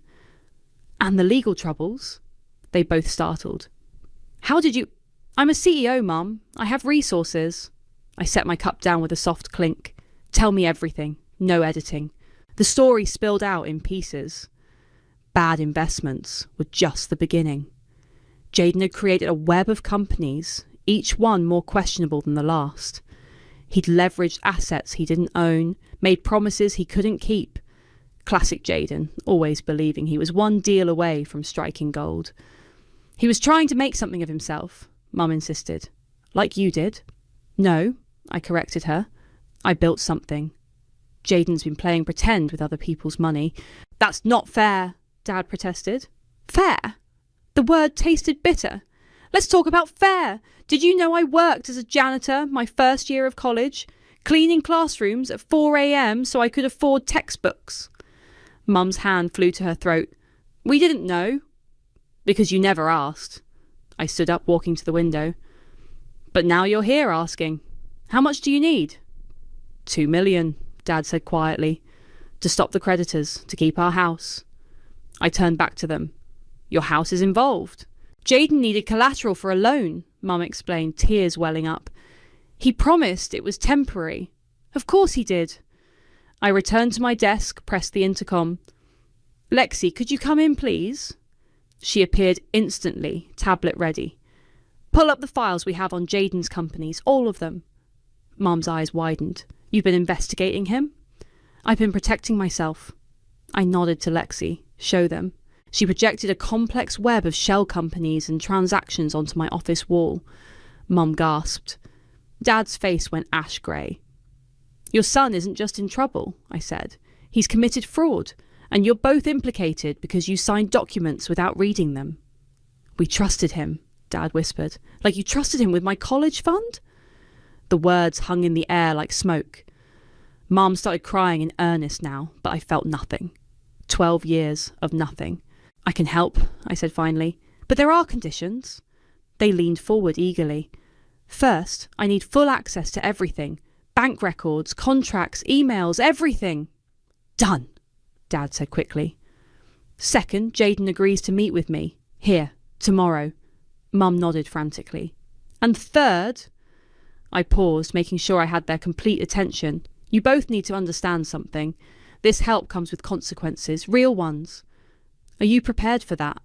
They nodded again, probably not even hearing the warning in my voice. They never did listen properly. I'll have my lawyer draw up the paperwork, I said, effectively dismissing them. Lexi will contact you with the meeting details. They stood, relief evident in every movement. Mum tried to hug me, but I stepped back. Thank you, sweetheart, she sniffled. You're saving us all. If she noticed my lack of response, she didn't show it. Some things never change. After they left, Lexi lingered. Should I call Joanna? Yes. And then I need you to dig deeper. Every transaction, every partner, every penny. I want to know exactly what we're dealing with. You're not really going to bail them out, are you? I smiled, thinking of that Instagram photo from Rome. Of all the photos that followed, Jaden in Paris, in Barcelona, in Greece, each one paid for with my future. No, Lexi. I'm going to teach them about consequences. She nodded and left. I picked up my phone, dialing a familiar number. Lyle, it's Addison. Remember how you said you owed me one? I think it's time to collect. How would you like an exclusive story about fraud in the tech startup world? Sometimes karma needs a little push, and I've gotten very good at pushing. Holy shit! Joanna dropped the stack of papers onto her desk. Your brother's not just in trouble, he's in deep trouble. I sat across from her in her corner office, watching Seattle's rain trace patterns on the window. How bad? Wire fraud, securities fraud, false statements to financial institutions. She flipped through pages. He's been running a classic Ponzi scheme, but with a tech startup twist, using new investor money to pay old investors while pretending to develop revolutionary trading algorithms. Sounds about right. I reached for the documents. What about my parents? Technically complicit, but probably too clueless to face charges, though they'll lose everything when this implodes. When? Not if. Joanna leaned forward. Addison, this is going to blow up regardless of what you do. The question is whether you want to control the explosion. My phone buzzed. A text from Lexi. Found something big. Call ASAP. Excuse me, I told Joanna, stepping into the hallway. Lexi answered on the first ring. Remember that startup Jaden claimed was developing AI for cryptocurrency trading? The one that raised 12 million? It doesn't exist, like it all. No employees, no office, no technology, just a really good website and some fake LinkedIn profiles. I pressed my forehead against the cool window glass. Send everything to Joanna. Back in the office, Joanna was already reading Lexi's email. This changes things.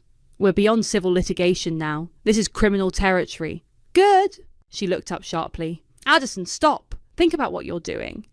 I am thinking. Very clearly. This isn't just revenge anymore. This is your family. My family? I laughed. My family stopped being my family the day they decided Jaden's European vacation was more important than my education. And now you're going to destroy them? No. I sat down again. I'm going to let them destroy themselves. I'm just making sure they can't drag anyone else down with them. Joanna sighed, reaching for her coffee. What's your plan? First we document everything. Then we meet with them tomorrow, all of them. I'll offer to help, but with conditions they'll never accept. And then?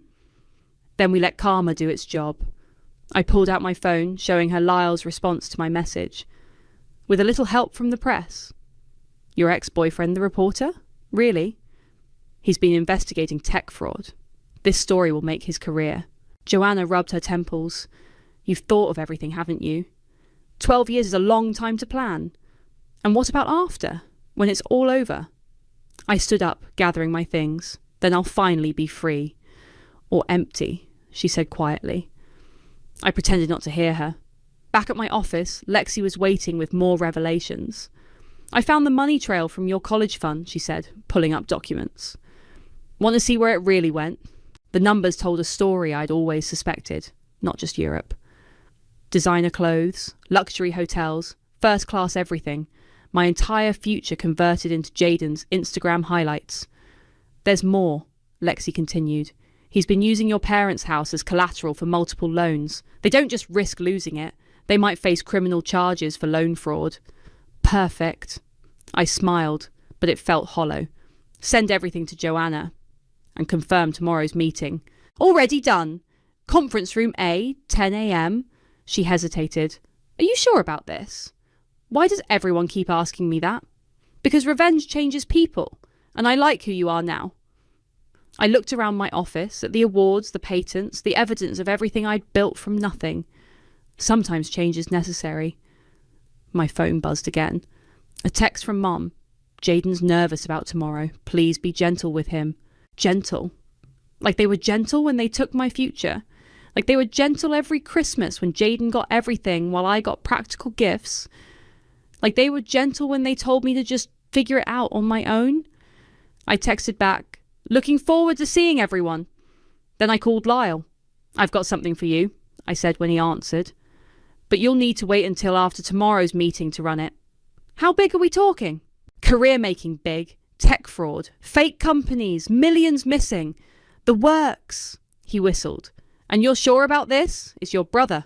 No, I corrected him. It's justice. After hanging up, I stood at my window, watching the city lights flicker on. Tomorrow, everything would change. Tomorrow, karma would finally arrive, and I would be there to hold the door open. Conference room A felt like a courtroom. Floor-to-ceiling windows on one side, a massive screen on the other, and my family looking small and uncertain around the gleaming table. Jaden wore his best business meeting outfit, probably bought with someone else's money. Thanks for coming, I said, taking my seat at the head of the table. Lexi will be joining us shortly with the financial analysis. Do we really need her here? Jaden asked, flashing his trademark smile. This is family business. Everything about this meeting is business. I opened my laptop. Let's start with your companies. How many are there currently? He shifted in his chair. 4 main entities, but they're all interconnected for tax purposes. Tax evasion purposes, you mean? Mum gasped. Addison! No, let's be accurate. I pulled up the first document on the screen. Quantum AI Solutions. Founded 18 months ago. Raised $12 million. Claims to have revolutionary cryptocurrency trading algorithms. That's right, Jaden said quickly. We're in beta testing now. Interesting. I clicked to the next slide. Because according to state records, you have no employees, no office lease, no registered patents, no actual technology. The colour drained from his face. But you did have expenses. Another click. Like this $50,000 weekend in Vegas. Or this yacht rental in Miami. Those were business meetings, he protested. Networking events. With Instagram models? Dad cleared his throat.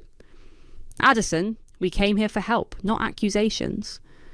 You came here because you're desperate. I turned to face him. Did you know when you signed those loan documents that Jaden had already mortgaged the house 3 times? Mum's hand flew to her pearls. 3 times? Show them, Lexi. She entered silently, tablet in hand, and projected a complex web of transactions onto the screen. Mr. and Mrs. Stewart, your signatures appear on multiple loan applications, each using your house as collateral. The total borrowed amount is approximately $3.2 million. That's impossible, Dad whispered. We only signed once. Digital signatures are easy to copy, I said. Aren't they, Jaden? He stood up abruptly. This is bullshit. I came here for help, not to be attacked. Sit down. My voice could have frozen hell. We're just getting started. Addison, please, Mum pleaded. We can work this out. Like we worked out my college fund. I clicked to another document. Speaking of which, let's review where that money really went. The screen filled with credit card statements, hotel bills, first-class airline tickets, designer purchases. $120,000, I said quietly. That's what my future was worth to you. And here's how Jaden spent it. Images appeared. His old Instagram posts. Paris, Rome, Barcelona, each one tagged with "found blessed." That's ancient history, Jaden snapped. I was young. So was I, but only one of us had their dreams funded. Is that what this is about? He laughed bitterly. You're still bitter about college? No. I stood up slowly. This is about consequences, about karma, about justice. What are you talking about? I've already contacted the SEC. The words fell like bombs. And the FBI. And tomorrow, a very detailed exposé about your fraudulent companies will hit the press. Mum started crying. Dad looked like he'd aged 10 years. But Jaden launched himself across the table at me. Lexi moved faster than I'd ever seen her move, putting herself between us. Security appeared in the doorway. You bitch! Jaden shouted. You'll destroy everything. No, I corrected him. You destroyed everything. I'm just making sure you can't hide from it anymore. We're your family. Family? I laughed. Family doesn't steal from each other. Family doesn't forge signatures. Family doesn't create fake companies to scam investors. Please, Mum sobbed. We can fix this. Actually, we can't. I gathered my things. The SEC will be contacting you all directly. I suggest getting separate lawyers. And Dad, better start packing up the house. You're enjoying this, Jaden accused. I paused at the door. No, I'm not enjoying this at all. But someone once told me I was the responsible one. Time to prove them right. Security escorted them out. Through my office windows, I watched them huddle in the parking lot, gesturing wildly, falling apart. Lexi appeared at my side. Lyle's ready with the story. It goes live at 6 a.m. tomorrow. Good. I turned away from the window. Send everything to Joanna. She'll handle any legal fallout. Are you okay?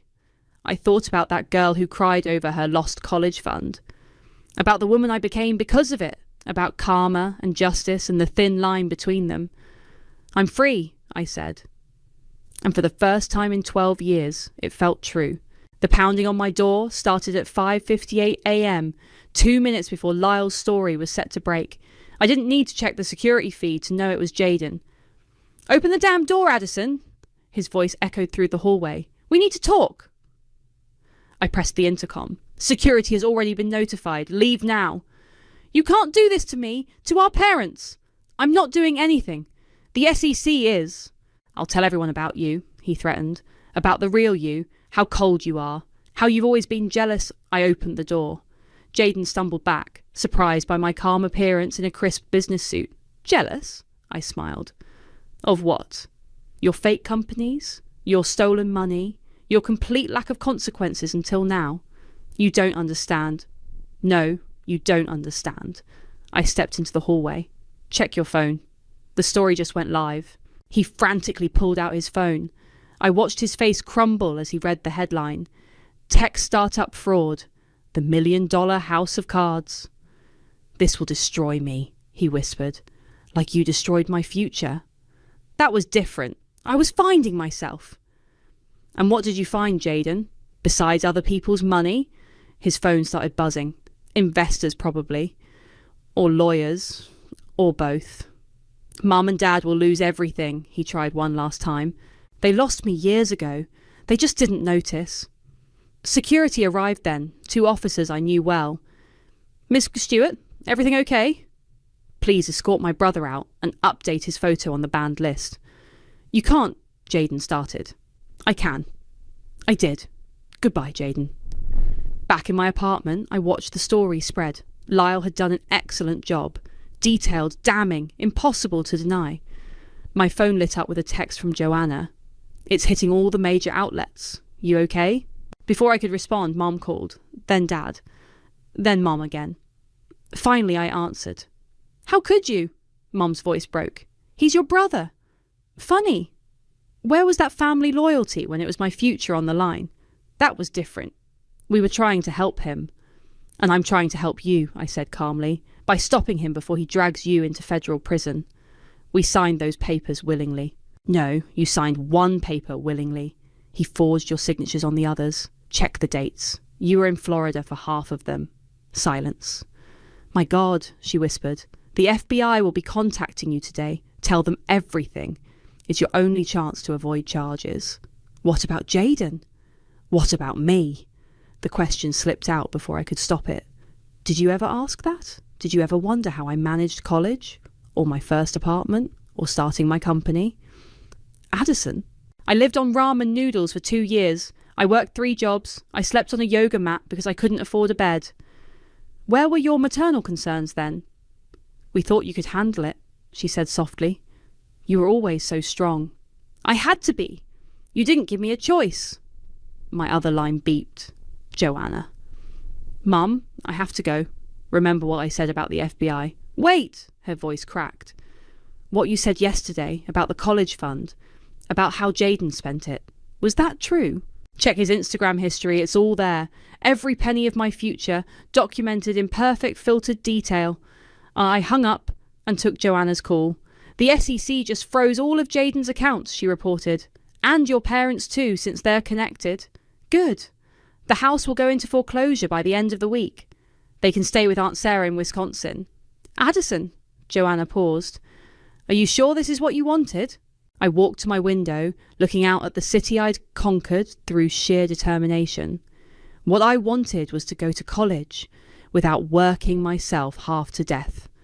What I wanted was parents who cared about my dreams as much as Jaden's. What I wanted was a family that didn't treat me like an ATM with unlimited withdrawals. And now I want justice. And for the first time in my life, I have the power to get it. My phone buzzed with another text. Lexi. Your brother's trying to book a flight to Mexico, I smiled. Not with frozen accounts, he's not. The reporters are starting to call, Joanna said. What should I tell them? Tell them. I thought of that Instagram photo on the Spanish steps, of all the sacrifices that paid for it. Tell them karma doesn't have a statute of limitations. Sometimes the best revenge isn't serving justice.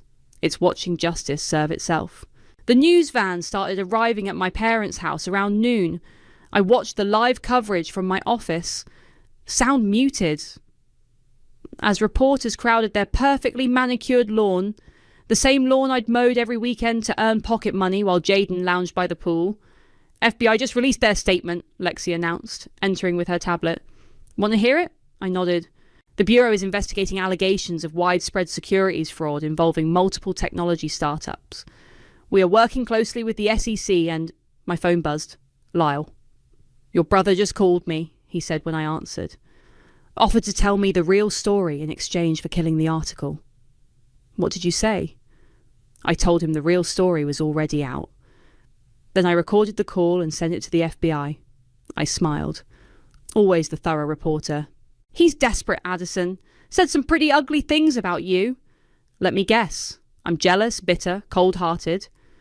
Among other things. You okay? Before I could answer, Joanna burst into my office. Turn on Channel 4, now. Lexi grabbed the remote. Jaden's face filled the screen, standing outside his luxury apartment building. My sister's vindictive attempt to destroy our family, he was saying. She's always been jealous of my success. Your success? I unmuted the TV. Show them your bank statements, Jaden. Show them where the money really came from. As if hearing me, a reporter shouted, Is it true you used investor funds for personal expenses? Those were legitimate business expenses. Like the yacht in Miami? Another reporter. The gambling in Vegas? No comment. Jaden retreated toward the building entrance. Talk to my lawyer.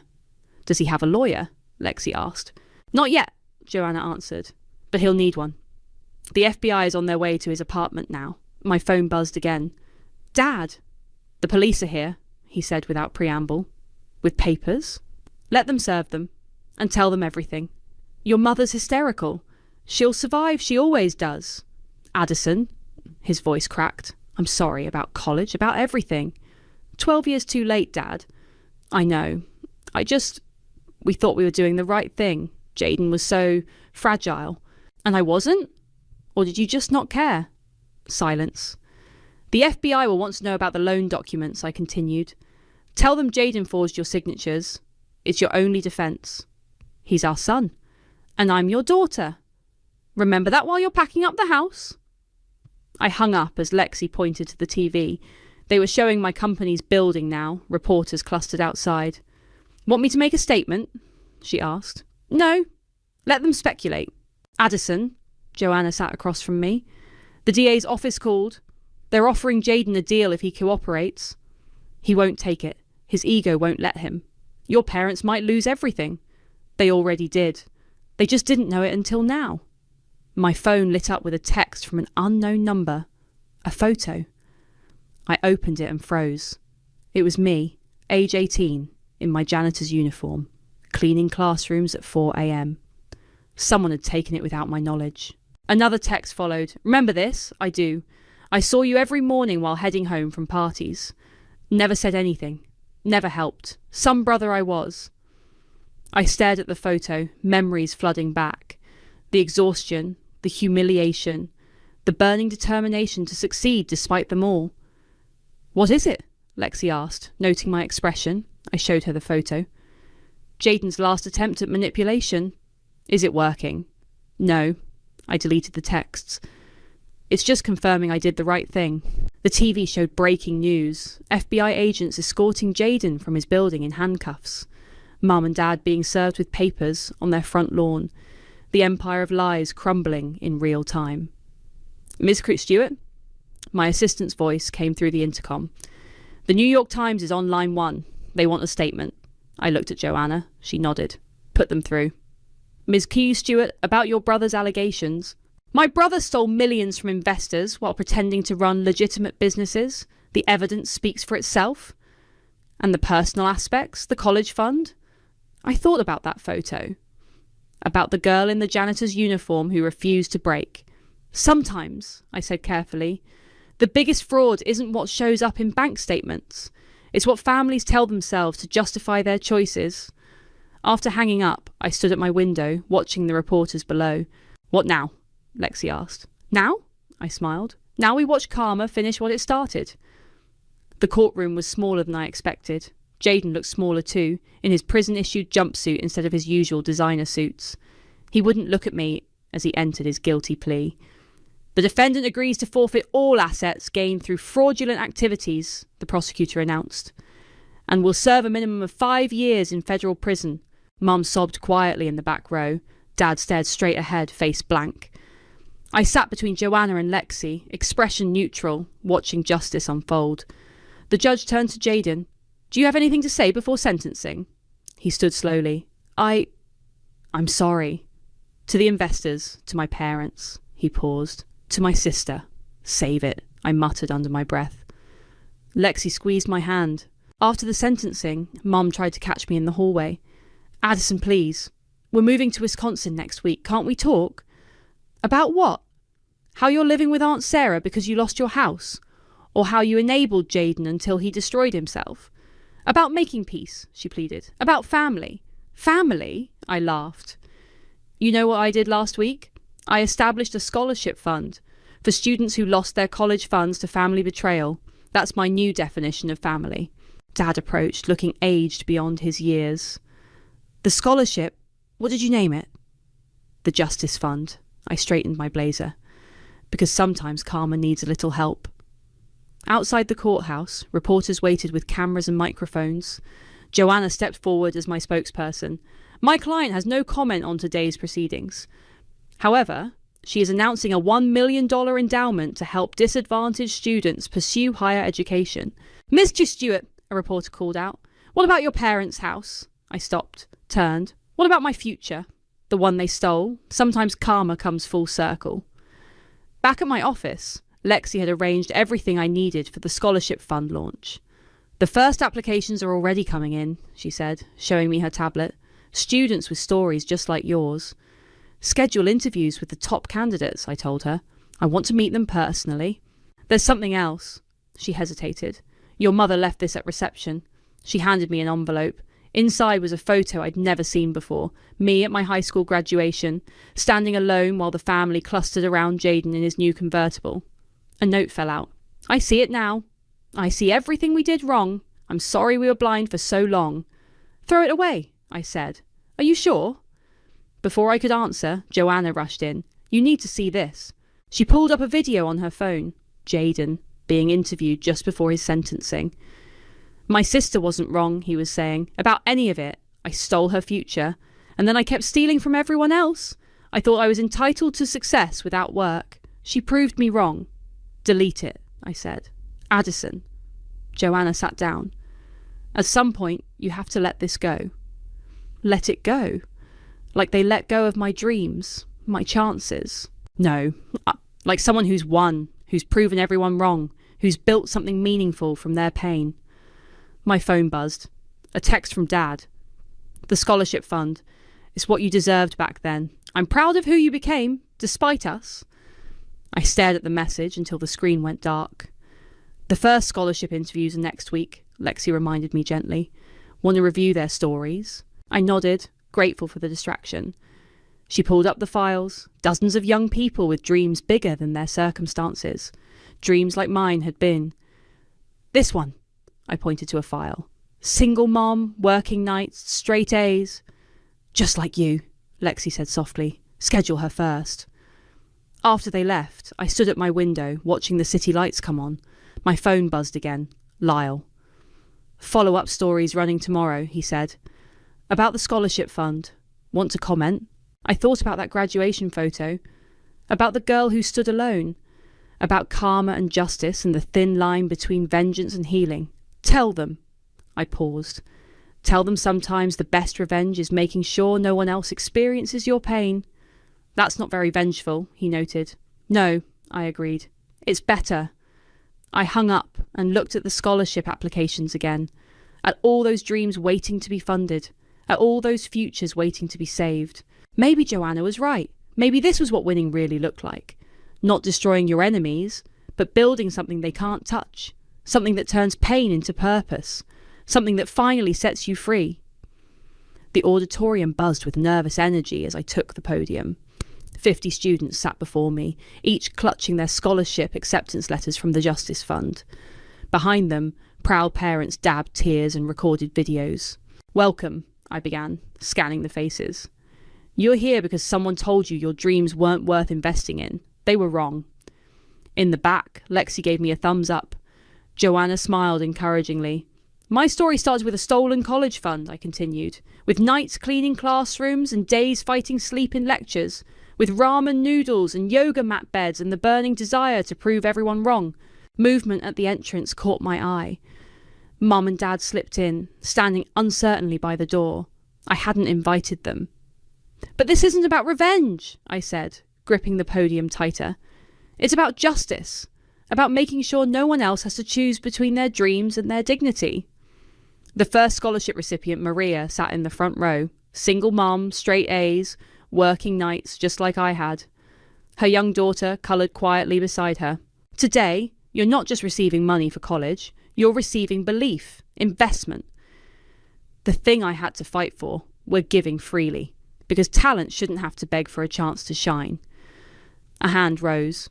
One of the students. Miss Dalua-Stewart, is it true this fund came from your brother's restitution money? Yes. I met Mum's eyes across the room. Sometimes karma works in poetic ways. After the ceremony, Maria approached with her daughter. Thank you, she whispered, hugging me. This changes everything. No, I corrected her. You changed everything. We're just removing the obstacles. As the crowd thinned, Mum and Dad made their way forward. Dad looked older in his Wisconsin casual clothes, Mum more subdued without her pearls. That was quite a speech, Dad said. Why are you here? We saw the announcement in the paper, Mum explained. About the scholarship ceremony. We needed to see. See what? What real success looks like, Dad said quietly. Not Jaden's fake companies or borrowed glory, but this, building something that helps others. Bit late for that revelation. We know, Mum twisted her hands. But watching you up there, I finally understood. You didn't just succeed despite us. You succeeded to spite us. And somehow turned that spite into something beautiful. Lexi appeared at my elbow.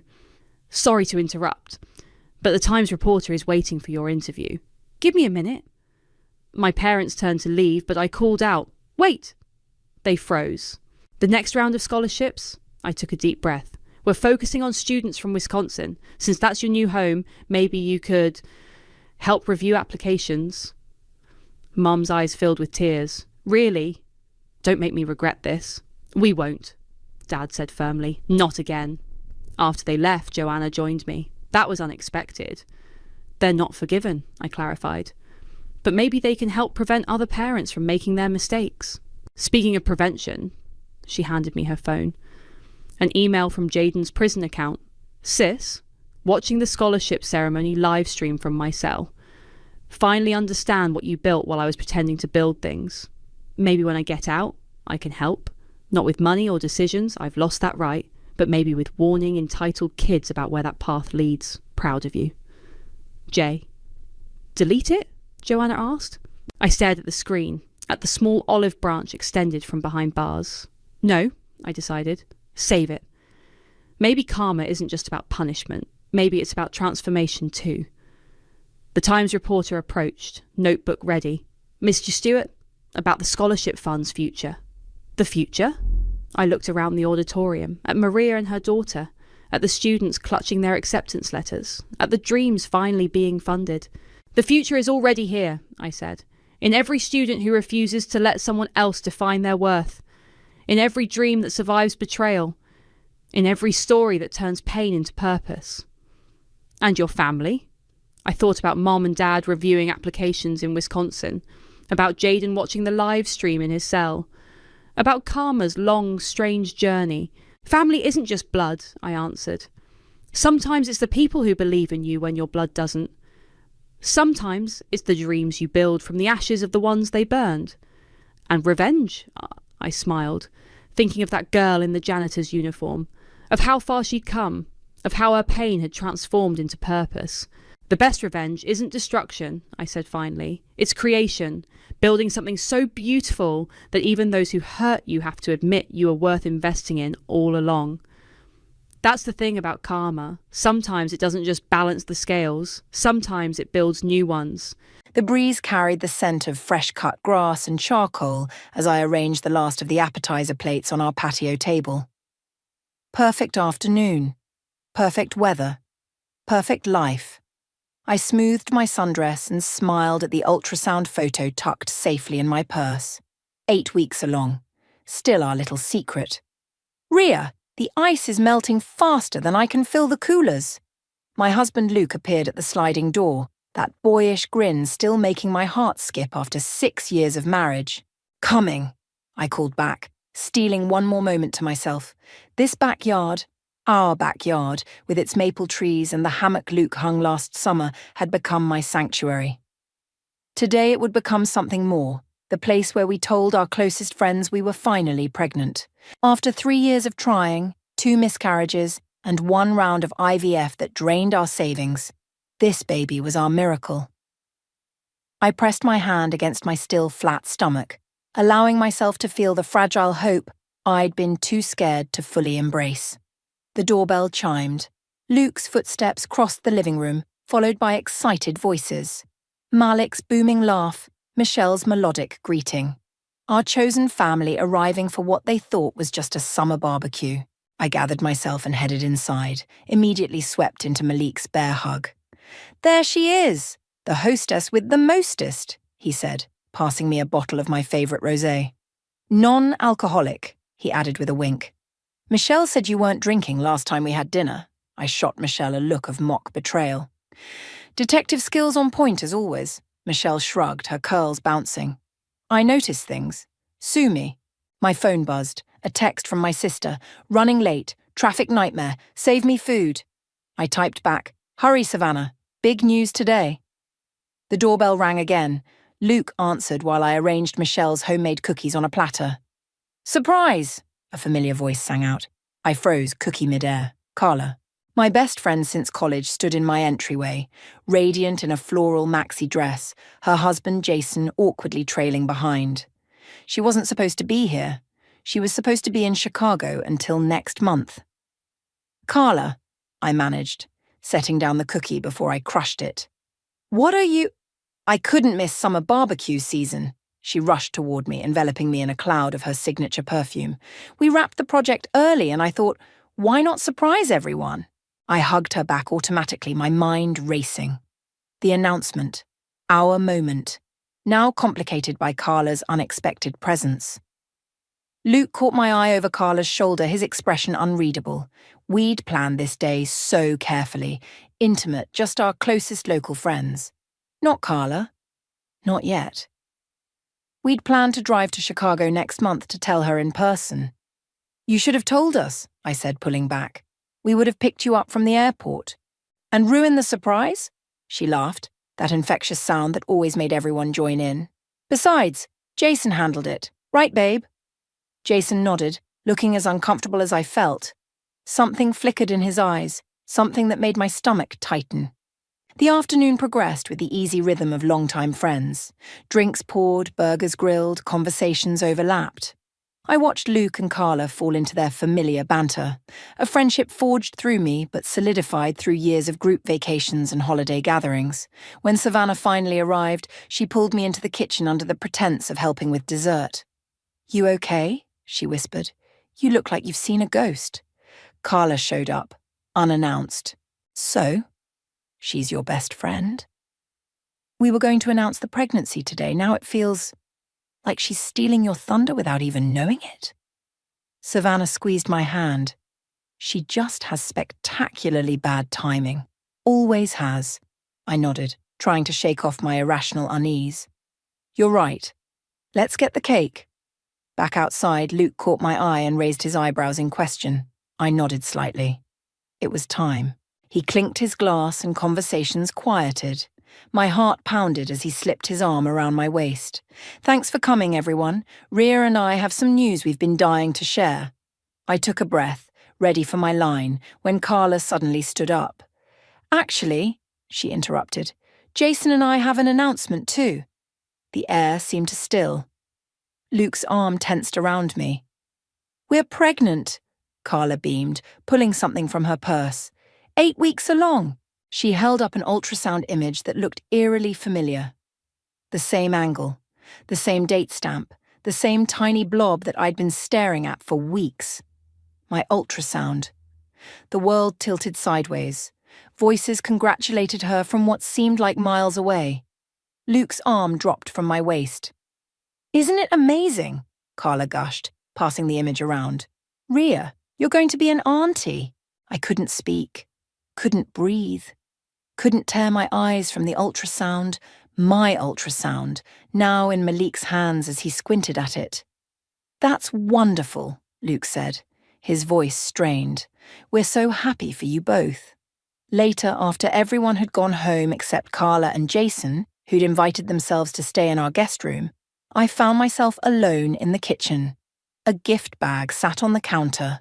For the mom-to-be, the tag read in Carla's looping handwriting. Inside was a onesie, a bottle of prenatal vitamins, and a card. As I opened it, a small note fluttered to the floor. Luke, can't wait to tell them our secret. 8 more months until our lives change forever. All my love, C. I stared at the note until the words blurred. My fingers trembled, crumpling the paper's edge. All my love, C. All my love. C for Carla, my best friend since sophomore year. My maid of honor, the woman sleeping in my guest room right now. The kitchen felt too small suddenly, the walls pressing in. I slid to the floor, my back against the cool refrigerator door, and tried to breathe through the tightness in my chest. It had to be a mistake, a horrible coincidence. Maybe she'd bought a generic card and forgotten to remove some pre-printed note. Maybe... Rhea! I jumped at Luke's voice, shoving the note into my pocket. He stood in the doorway, his face haggard in the dim light. Everyone's gone, he said, not quite meeting my eyes. Carla and Jason are settled in the guest room. My ultrasound, I whispered. She had my ultrasound. Luke ran his hand through his hair, a nervous habit I used to find endearing. It just looked similar. All ultrasounds do at that stage. No. I stood up, steadier than I felt. It was mine. The same date stamp, the same position, even that little smudge in the corner from when the printer at Dr. Winter's office was running low on toner. You're being paranoid. His voice had an edge I rarely heard. It's been a long day, let's just go to bed. I studied his face, the face I'd woken up to for 6 years, the slight twitch at the corner of his mouth, the way his eyes darted away. You knew she was coming, I said slowly. You weren't surprised at all when she showed up. Don't be ridiculous. He turned away, opening the fridge and grabbing a beer. I'm going to watch some TV. Come up when you're ready. I waited until I heard the bedroom door close before pulling out my phone and calling the one person who would understand. Savannah, I need you to come over. Now. Holy shit. Savannah sat across from me at our kitchen table, the note between us like a live grenade. Are you absolutely sure? The ultrasound was mine. I pushed my cold tea away. And this note, it's her handwriting. I'd recognize it anywhere. But that would mean... Savannah trailed off, her face paling, that my husband and my best friend are having an affair. The words felt foreign in my mouth, bitter and wrong. And they're using my pregnancy to cover it up. Savannah reached for my hand. What are you going to do? I don't know. I stared at our joined hands. Part of me wants to march upstairs and confront them both. Another part is afraid of what I'll find out.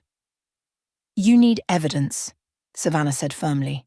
Real evidence, not just suspicions. If they're really having an affair. They are? The certainty in my voice surprised even me. Then you need to be smart about this. Don't tip them off until you know exactly what's going on. I nodded, a strange calm settling over me. You're right. I need to understand what I'm dealing with before I make a move. Savannah squeezed my hand. You're not alone in this. I'm here, and we should tell Malik. He'll help too. Not yet. I shook my head. Just you for now. I can't have everyone looking at me with pity while I figure this out. After Savannah left, I crept upstairs, pausing outside the guest room. Silence. I continued to our bedroom where Luke lay sleeping, his back to my side of the bed. I stood watching him breathe, this stranger I'd married, and felt something harden inside me. Whatever was happening, I would face it. But on my terms. Morning brought the artificial cheerfulness of people with secrets. Carla bustled around my kitchen making pancakes, chattering about her pregnancy symptoms. The nausea is the worst. Is it hitting you yet, Rhea? Oh, she clapped her hand over her mouth in mock horror. I totally stole your thunder yesterday, didn't I? You were going to announce something too? Luke froze by the coffee maker, his shoulders tensing. I forced a smile. Just a promotion at work. Nothing as exciting as a baby. The relief on both their faces made my stomach turn. We should celebrate anyway. Carla flipped a pancake with unnecessary flourish. Let's do dinner tonight, just the four of us. Actually, I said, I promised Malik I'd help with some event planning for his sister's charity thing. Rain check. Of course, Carla pouted. Maybe Luke can join us though. Jason's been dying to try that new steakhouse downtown. Luke looked at me, a question in his eyes. You should go, I said lightly. I'll be home late anyway. Shh. Malik's apartment was my sanctuary that afternoon. I hadn't told him everything, just enough that he knew I needed space from Carla and Luke. Something's off with them, he said, setting a mug of coffee in front of me. I noticed it yesterday. The way they kept looking at each other when they thought no one was watching. My throat tightened. You saw it too. I didn't want to say anything, but he hesitated. There's something else. Michelle mentioned seeing them together at Cliffside last month. Cliffside? The fertility clinic? My heart pounded. That's where Luke and I did our IVF. Why would they? My phone buzzed with a text. Unknown number. I know what they did. Check your email. Be careful who you trust. Rhea? What is it? Malik leaned forward, concerned. I stared at my phone, a chill running down my spine. I think someone's about to show me exactly what I'm dealing with. My fingers hovered over my phone, heart hammering against my ribs. Malik's apartment suddenly felt too warm, too small. I need to check my email, I whispered, more to myself than to him. Malik nodded, sliding his laptop across the coffee table. Use this. The message loaded instantly. No subject line, no greeting, just a short paragraph and an attachment. I work at Cliffside Fertility. What I witnessed between your husband and Carla Lawson violates every ethical standard. The attached security footage is from 6 weeks ago. I'm sorry. You don't have to watch this now, Malik said gently, or at all. I do. My voice sounded distant, like it belonged to someone else. I need to know. The video was grainy but clear enough. A hallway at Cliffside, date stamp in the corner. Luke and Carla emerged from a door marked Consultation Room 3. Nothing incriminating yet, just two people walking down a hallway. Then Luke pulled Carla into an alcove, out of view of the main corridor, their bodies pressed together. His hand cupped her face in a gesture so achingly familiar, it made me nauseous. They kissed, not a friendly peck, but the deep, hungry kiss of lovers. When they separated, Carla said something that made Luke laugh. He reached into his pocket and handed her something small. She looked at it, nodded, and tucked it into her purse. Then they walked out of frame, his hand resting possessively on the small of her back. I closed the laptop, my hands surprisingly steady. Rhea? Malik's voice was careful, concerned. 6 weeks ago. I stared at the closed laptop. That's when we found out the IVF worked. That's when I got my first ultrasound. Malik sat beside me, his presence solid and reassuring. What do you need right now? What did I need? The questions seemed impossibly complex and ridiculously simple at once. I need to understand what's happening. I stood up, suddenly restless. That clinic has all my medical information, my embryos. What were they doing there together? What did he give her? You think it might have been your ultrasound? Maybe. Or something worse. A horrible thought struck me. What if they're using my embryos somehow? What if her pregnancy is actually... I couldn't finish the sentence. The possibility was too grotesque, too violating to put into words. Let's not jump to conclusions, Malik said, though his expression betrayed his own concern. There might be an explanation. Like what? They happened to be at my fertility clinic for completely innocent reasons? Bitterness crept into my voice. While having an affair. I'm just saying we need more information before you confront them. I nodded, gathering my thoughts. I need to go to Cliffside, talk to someone there. Today? Now. The waiting room at Cliffside Fertility Centre smelled of antiseptic and artificial lavender. I'd spent countless hours here over the past year. Hopeful, then devastated, then cautiously optimistic again. Now I sat rigid in the same chair where Luke had held my hand and promised we'd be parents soon. Mrs. Webber? A receptionist I didn't recognise called my name. Dr. Winters can see you now. Dr. Winters looked surprised when I entered her office alone. Rhea, I wasn't expecting you until next week's checkup. Is everything all right with the pregnancy? I sat down, choosing my words carefully. I need to ask you something, and I need complete honesty. Her expression shifted to professional concern. Of course. Has my husband been here without me? With another woman? Dr. Winters blinked, clearly caught off guard. I'm not sure what you're asking. I think you do. I pulled out my phone and placed it on her desk, the frozen image of Luke and Carla in the hallway visible on the screen. This is from your security cameras, 6 weeks ago. She stared at the image, then at me, her professional demeanour cracking slightly. Rhea, patient confidentiality prevents me from... Don't. My voice shook with barely controlled anger. My husband and my best friend were here together behind my back. I need to know why. Dr. Winters removed her glasses, rubbing the bridge of her nose. I can only discuss your medical information with you. Is she using my embryos? The question burst out raw and desperate. Is that even possible? Absolutely not. Her response was immediate, firm. That would be illegal and completely unethical. We have strict protocols. Then why were they here?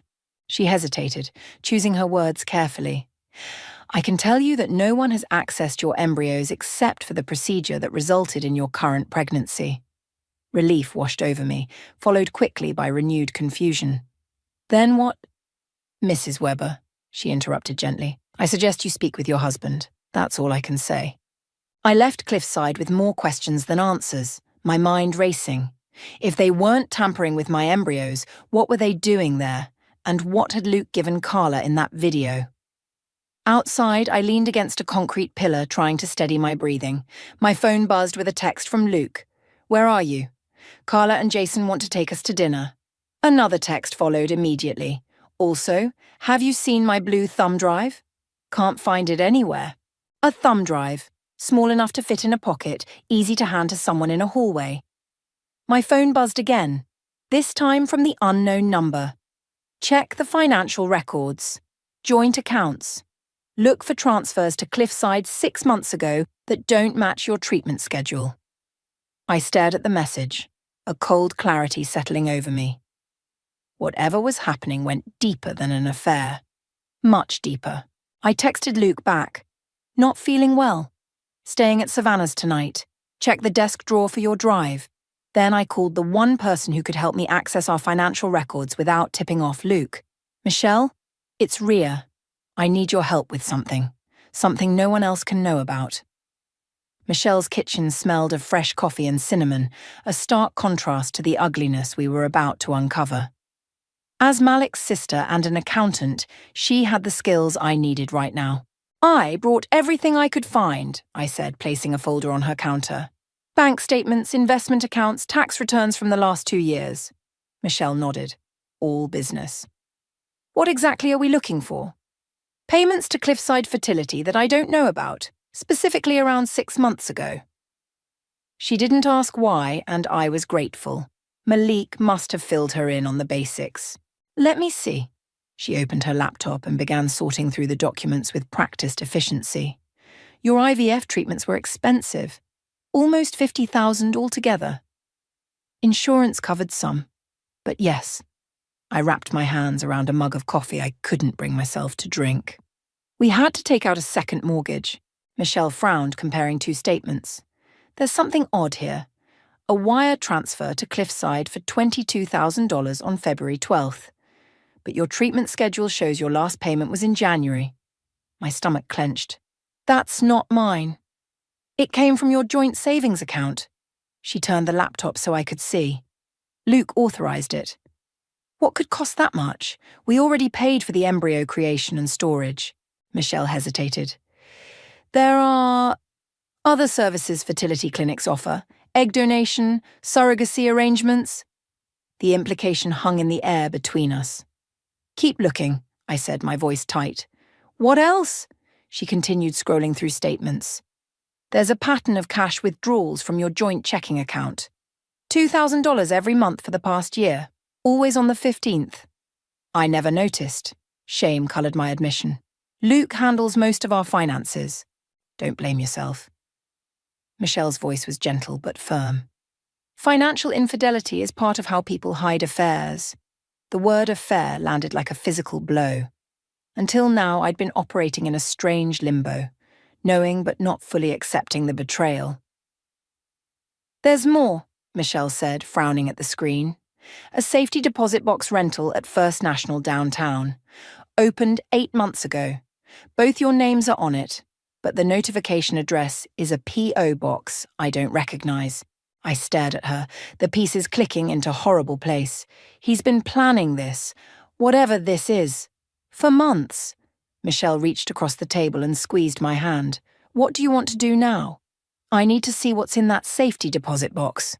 The bank manager looked between Luke's driver's license in my hand and my face, his expression skeptical. This isn't your ID, Mom. It's my husband's. I forced a laugh I didn't feel. He's out of town and asked me to grab some documents we need for a home refinance. I'm on the account too, you can check. He tapped at his computer. I see that, Mrs. Webber, but our policy requires either both parties present or… Please, I leaned forward, dropping my voice. It's our anniversary next week. I'm surprising him with a trip, and the passport renewal forms are in the box. I forgot to ask him before he left. The manager's expression softened. Well, since you're on the account… Just this once. Minutes later, I sat alone in a small viewing room with the metal box before me. My hands trembled as I lifted the lid. Inside were documents in neat folders. Birth certificates, mine and Luke's, marriage license, house deed. Normal things you'd expect. Then I found it. A folder labelled Cliffside Agreement. I opened it and began to read, my vision blurring as the full scope of their betrayal came into focus. It wasn't just an affair. It was so much worse. Luke had authorised the use of our embryos, our children, for third-party implantation. There was a legal agreement signed by both Luke and Carla, with Jason's signature conspicuously absent. The document outlined financial arrangements, custody provisions, and confidentiality clauses. They had stolen my embryos. My baby. No, I realised with sickening clarity. Not stolen. The agreement specified embryo number 3, one of the 5 we had created. Carla was pregnant with my biological child, with Luke's consent. A child that would be raised as hers and Jason's, with Luke secretly involved. The room spun around me. I shoved the documents back into the box, keeping only the agreement, which I photographed with shaking hands before returning it. Breathe, Rhea. Malik's voice seemed to come from far away. Just breathe.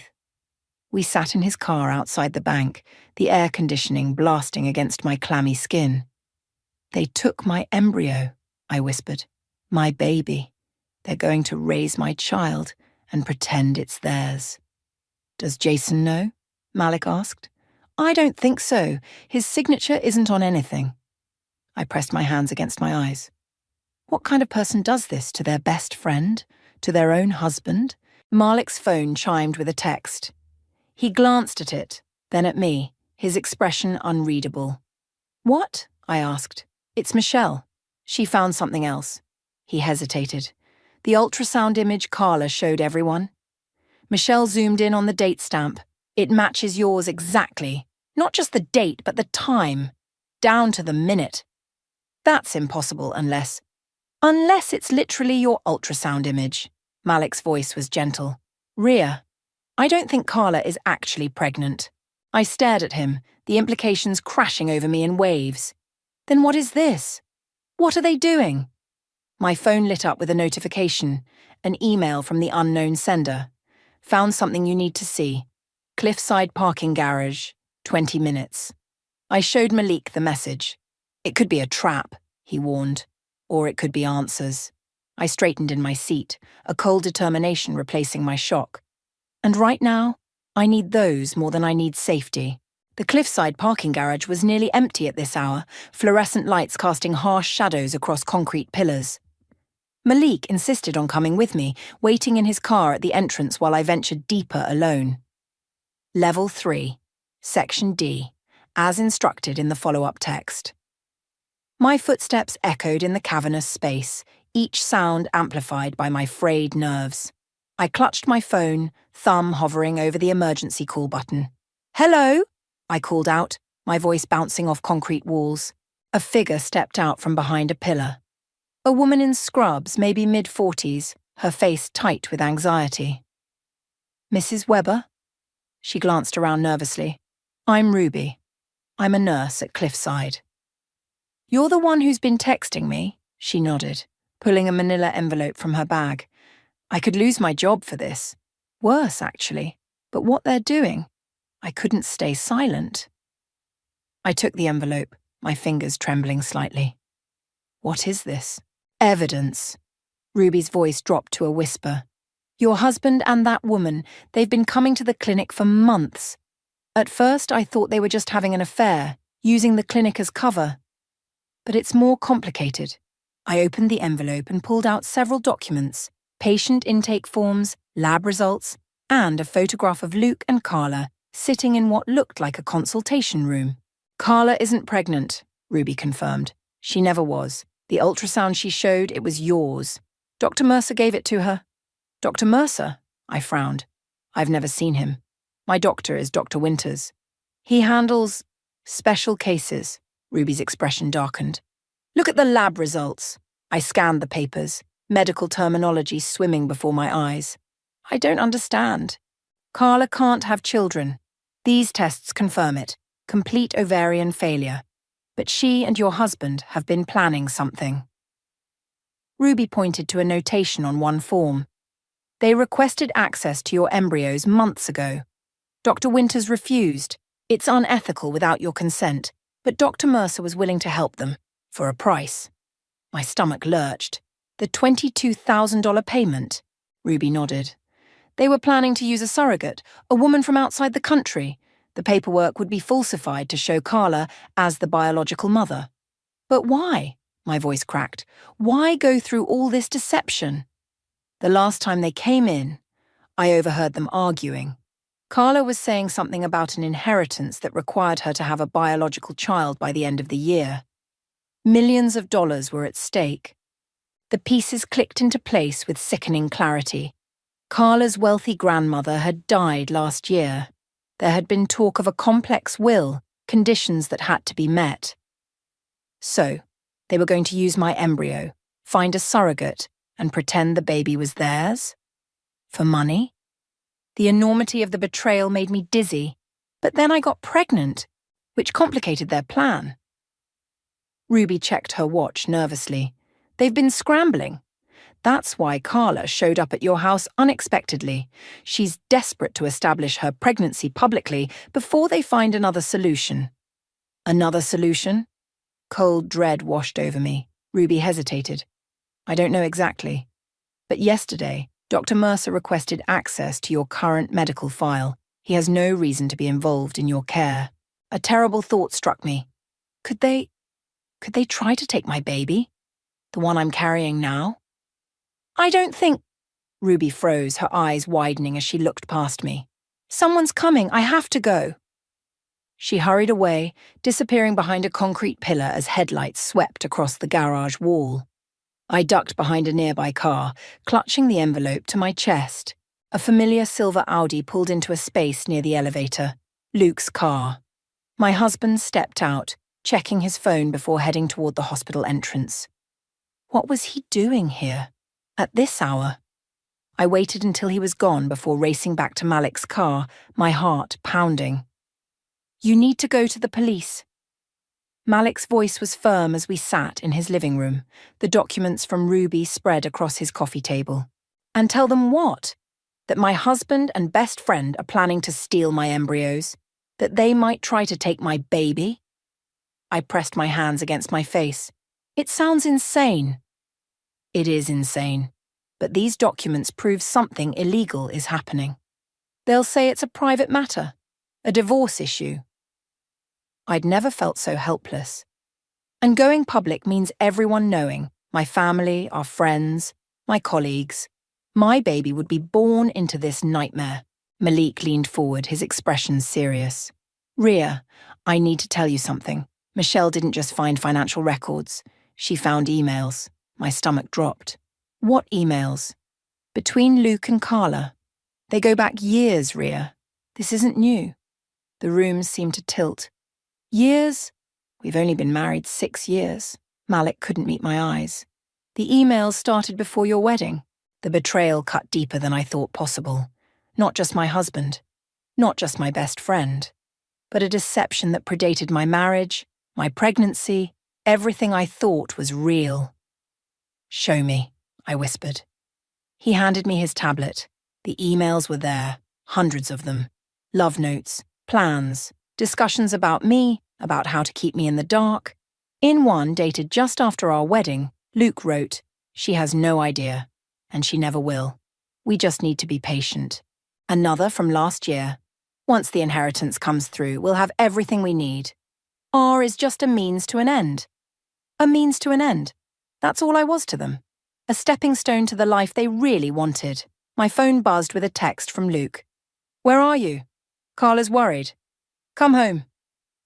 I looked up at Malik, a cold clarity washing over me. I'm done being their victim. It's time they learned what it feels like to be betrayed. I ripped another photo in half, watching Carla's smiling face tear down the middle. The pile of destroyed memories on my sister's coffee table grew larger, a decade of friendship reduced to confetti. "Feel better?" Savannah asked, handing me a mug of herbal tea. No. I dropped the torn photo and reached for another, but it beat screaming into a pillow. 3 days had passed since the parking garage meeting. 3 days of ignoring Luke's increasingly frantic texts. 3 days of planning. "Have you thought about what you'll say to them?" Savannah perched on the arm of the sofa. Every word. I set down the photos and pulled out my phone, scrolling to the document where I'd outlined my confrontation. "I've rehearsed it 100 times. And you're sure about doing this publicly?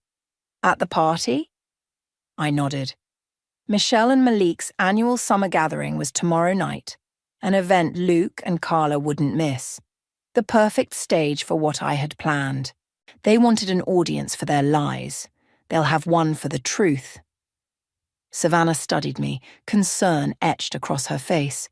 "I'm worried about you, Ria. This revenge plan. It's not like you." The old me died when I read those emails. I met her gaze steadily. The woman who trusted blindly, who made excuses for people who didn't deserve them, she's gone. "I just don't want you to do something you'll regret." "Regret?" I laughed, a hollow sound that surprised even me. "I regret every second I spent loving people who saw me as nothing but a means to an end." My phone buzzed with a text from Ruby. "Dr. Mercer accessed your medical records again. Be careful." A chill ran through me. "They're getting desperate." Savannah read the message over my shoulder. "Maybe we should postpone the confrontation. If they're planning something." "No." I stood up, suddenly restless. I need this to end. I need everyone to know what they did. At least talk to someone first. A professional. I started to argue, then stopped.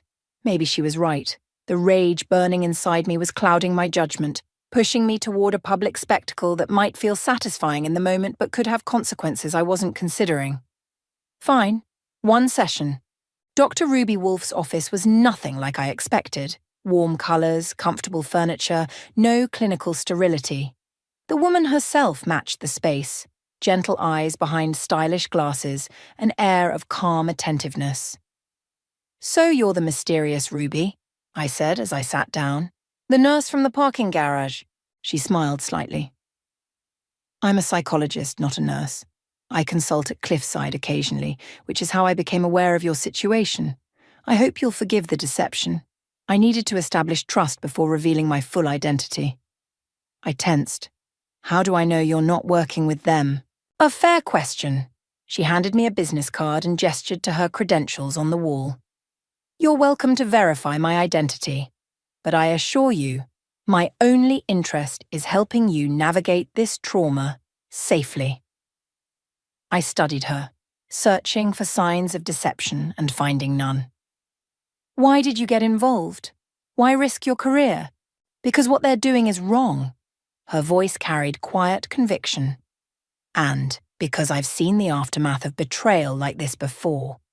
Without proper support, it can destroy more than just the relationships involved." For the next hour, I poured out everything.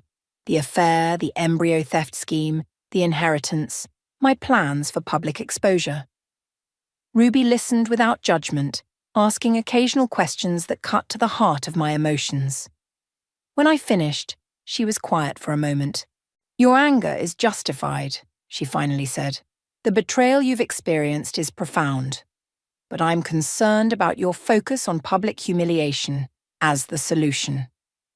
"They deserve it," I insisted. "Perhaps. But is that what you need? Will exposing them this way bring you peace, or just momentary satisfaction followed by more pain?" Her words hit a nerve I hadn't acknowledged. What's the alternative? Let them get away with it? There are ways to hold people accountable without sacrificing your own dignity in the process. Ruby leaned forward, and ways to protect yourself and your child that don't involve public spectacle. Like what?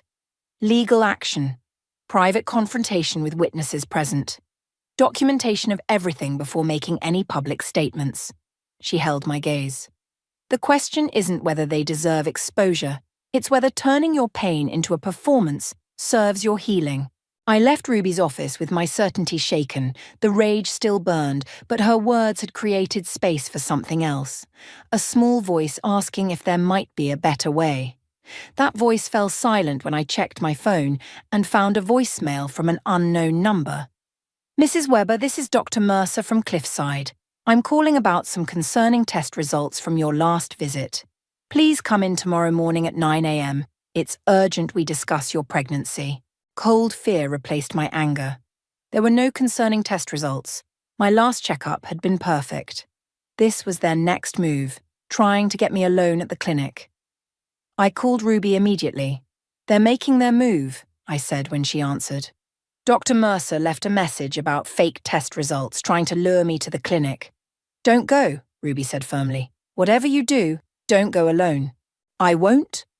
A plan crystallized in my mind. But this changes things. They're escalating, which means I need to as well. "Ria, the party is tonight. Everything is ready." My resolve hardened. I'm done waiting for them to take more from me. It ends tonight. I hung up and texted Malik. "It's happening. Be ready with the projector." Michelle and Malik's backyard glowed with string lights, the summer evening perfect for their annual gathering. I stood at the edge of the patio, watching guests mingle while my heart hammered against my ribs. The weight of the USB drive in my pocket felt like a grenade with the pin halfway pulled. "They just arrived," Savannah murmured, appearing at my side with a glass of sparkling water. "Luke's looking for you." I took a slow sip, ice clinking against glass. Let him look. Across the yard, Luke moved through the crowd, his practiced smile not quite reaching his eyes. Carla trailed behind him, one hand resting on her still flat stomach, in the theatrical way she'd adopted since announcing her fake pregnancy. "Are you absolutely sure about this?" Savannah squeezed my arm. "It's not too late to handle it privately." For a moment, doubt crept in. Ruby's warnings echoed in my mind. Was I making a mistake? Would this public exposure heal anything, or just create more pain? Then I saw Luke spot me, saw the relief wash over his face as he nudged Carla and pointed in my direction, saw them exchange a look of such calculated concern that it made my skin crawl. "I'm sure," I said, straightening my shoulders. "Some things deserve to be dragged into the light." Luke reached me first, pulling me into an embrace that once would have felt like coming home. Now his touch made my skin crawl. "Where have you been?" he whispered, his voice a perfect blend of worry and relief. "I've been texting you for days." I stepped back, maintaining a smile for anyone watching. I needed some space to think. "You could have told me that." His eyes darted to my stomach. "I was worried about the baby." "Were you?" I kept my voice light. "That's touching." Carla joined us, her face a mask of friendly concern. "Rhea, we've been so worried. Are you feeling better?" The audacity of her performance, standing there pretending to care while plotting to steal my child, made something snap inside me. All doubts vanished. "Much better," I said. "In fact, I have an announcement to make tonight." Alarm flashed in Luke's eyes. "An announcement? What kind of announcement?" "You'll see." I nodded toward Malik, who was setting up a projector against the back wall of the house. "It's almost time." Luke grabbed my wrist, his fingers digging in slightly. "Rhea, whatever you're thinking, let go of me." My voice was steel. "Unless you want to make a scene right now." He released me, glancing nervously at the other guests. "Can we talk privately, please?" "We're past that point." I stepped away, moving toward the makeshift stage where Malik had finished setting up. "Excuse me, I need to get ready." Michelle clinked a glass, calling for everyone's attention. The crowd of 30 or so friends quieted, turning toward her. "Thanks for coming, everyone," she said brightly. "Before dinner, Rhea has something she'd like to share with us all." My moment had arrived. I walked to the front, the USB drive now in my hand. Malik gave me a supportive nod as I handed it to him. "Thank you all for coming tonight," I began, my voice steadier than I expected. "Many of you know that Luke and I have been trying to start a family for years." Murmurs of sympathy and encouragement rippled through the crowd. I caught sight of Luke and Carla at the back, their faces frozen in identical masks of dread. "What you don't know is that we succeeded. I'm pregnant." I placed a hand on my stomach, reclaiming this moment that had been stolen from me. 8 weeks along. Confusion spread through the gathering. Several people glanced between me and Carla, who had also claimed to be 8 weeks pregnant. I'm sharing this now because the journey to this pregnancy has been complicated by betrayal. I nodded to Malik, who started the projection. And I believe the truth deserves to be heard. The first image appeared on the wall, the security footage of Luke and Carla kissing at the fertility clinic. Gasps rippled through the crowd. "My husband and my best friend have been having an affair for years," I continued, my voice clear despite the tremor in my hands. But that's not the worst of their betrayal. The next slide showed the embryo transfer agreement with Luke and Carla's signatures. They conspired to steal my embryos, my children, for their own purposes. I looked directly at Carla. For money, for an inheritance that required a biological child by the end of the year. Carla stepped forward, her face contorted with rage and panic. "This is insane! You're twisting everything!" "Am I?" The next slide showed her medical records, proof of her infertility. "You're not pregnant, Carla. You never were. You stole my ultrasound image to fake a pregnancy while you figured out how to get your hands on my baby." The crowd had gone completely silent, all eyes moving between us like spectators at a tennis match. Luke pushed through the crowd toward me. "Rhea, stop this. You're making a fool of yourself." "No, Luke, I'm finally seeing clearly." I clicked to the final slide, their emails displayed in damning detail. You wrote that I was just a means to an end. Well, the end has come, but not the one you planned. I turned back to the stunned audience. I wanted you all to know the truth, not just for me, but for all of us who believed in these people, who trusted them. Carla lunged forward suddenly, her composure completely shattered. You stupid bitch! Do you have any idea what you've done? In her rage, she knocked over a glass, sending it shattering across the patio. The sound seemed to break the spell of shock that had fallen over the gathering. What I've done, I said, my voice steady as I faced her, is take back my life, my child, my truth. Luke grabbed Carla's arm, trying to pull her away, but she shook him off, her face twisted with fury. You think you've won? She spat. This isn't over. That baby is our ticket to millions, and I'm not letting you ruin everything we've worked for. The confession hung in the air, damning and final. Even Luke looked stunned by her outburst.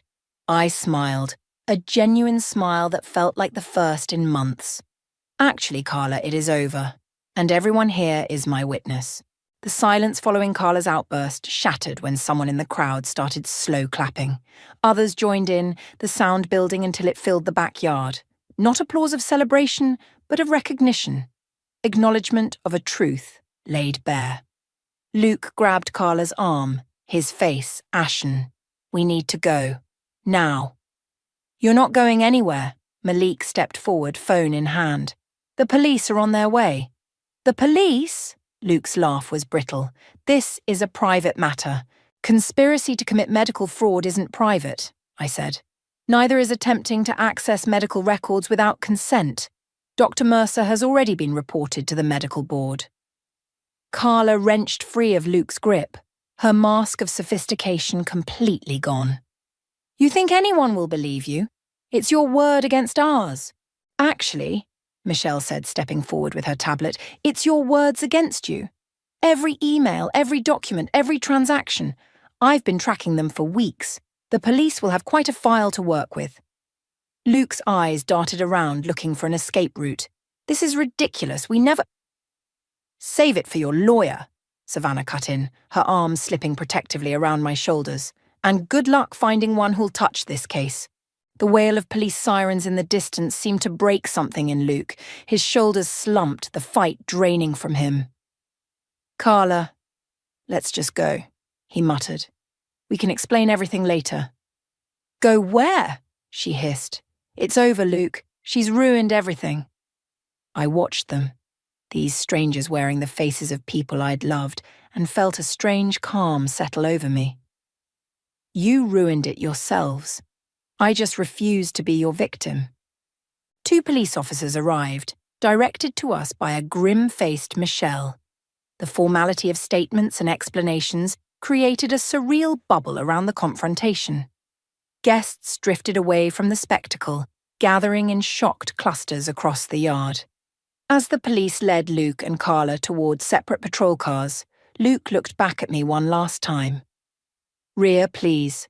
We can work this out. I met his gaze steadily. We already have. The gathering dispersed quickly after the police left.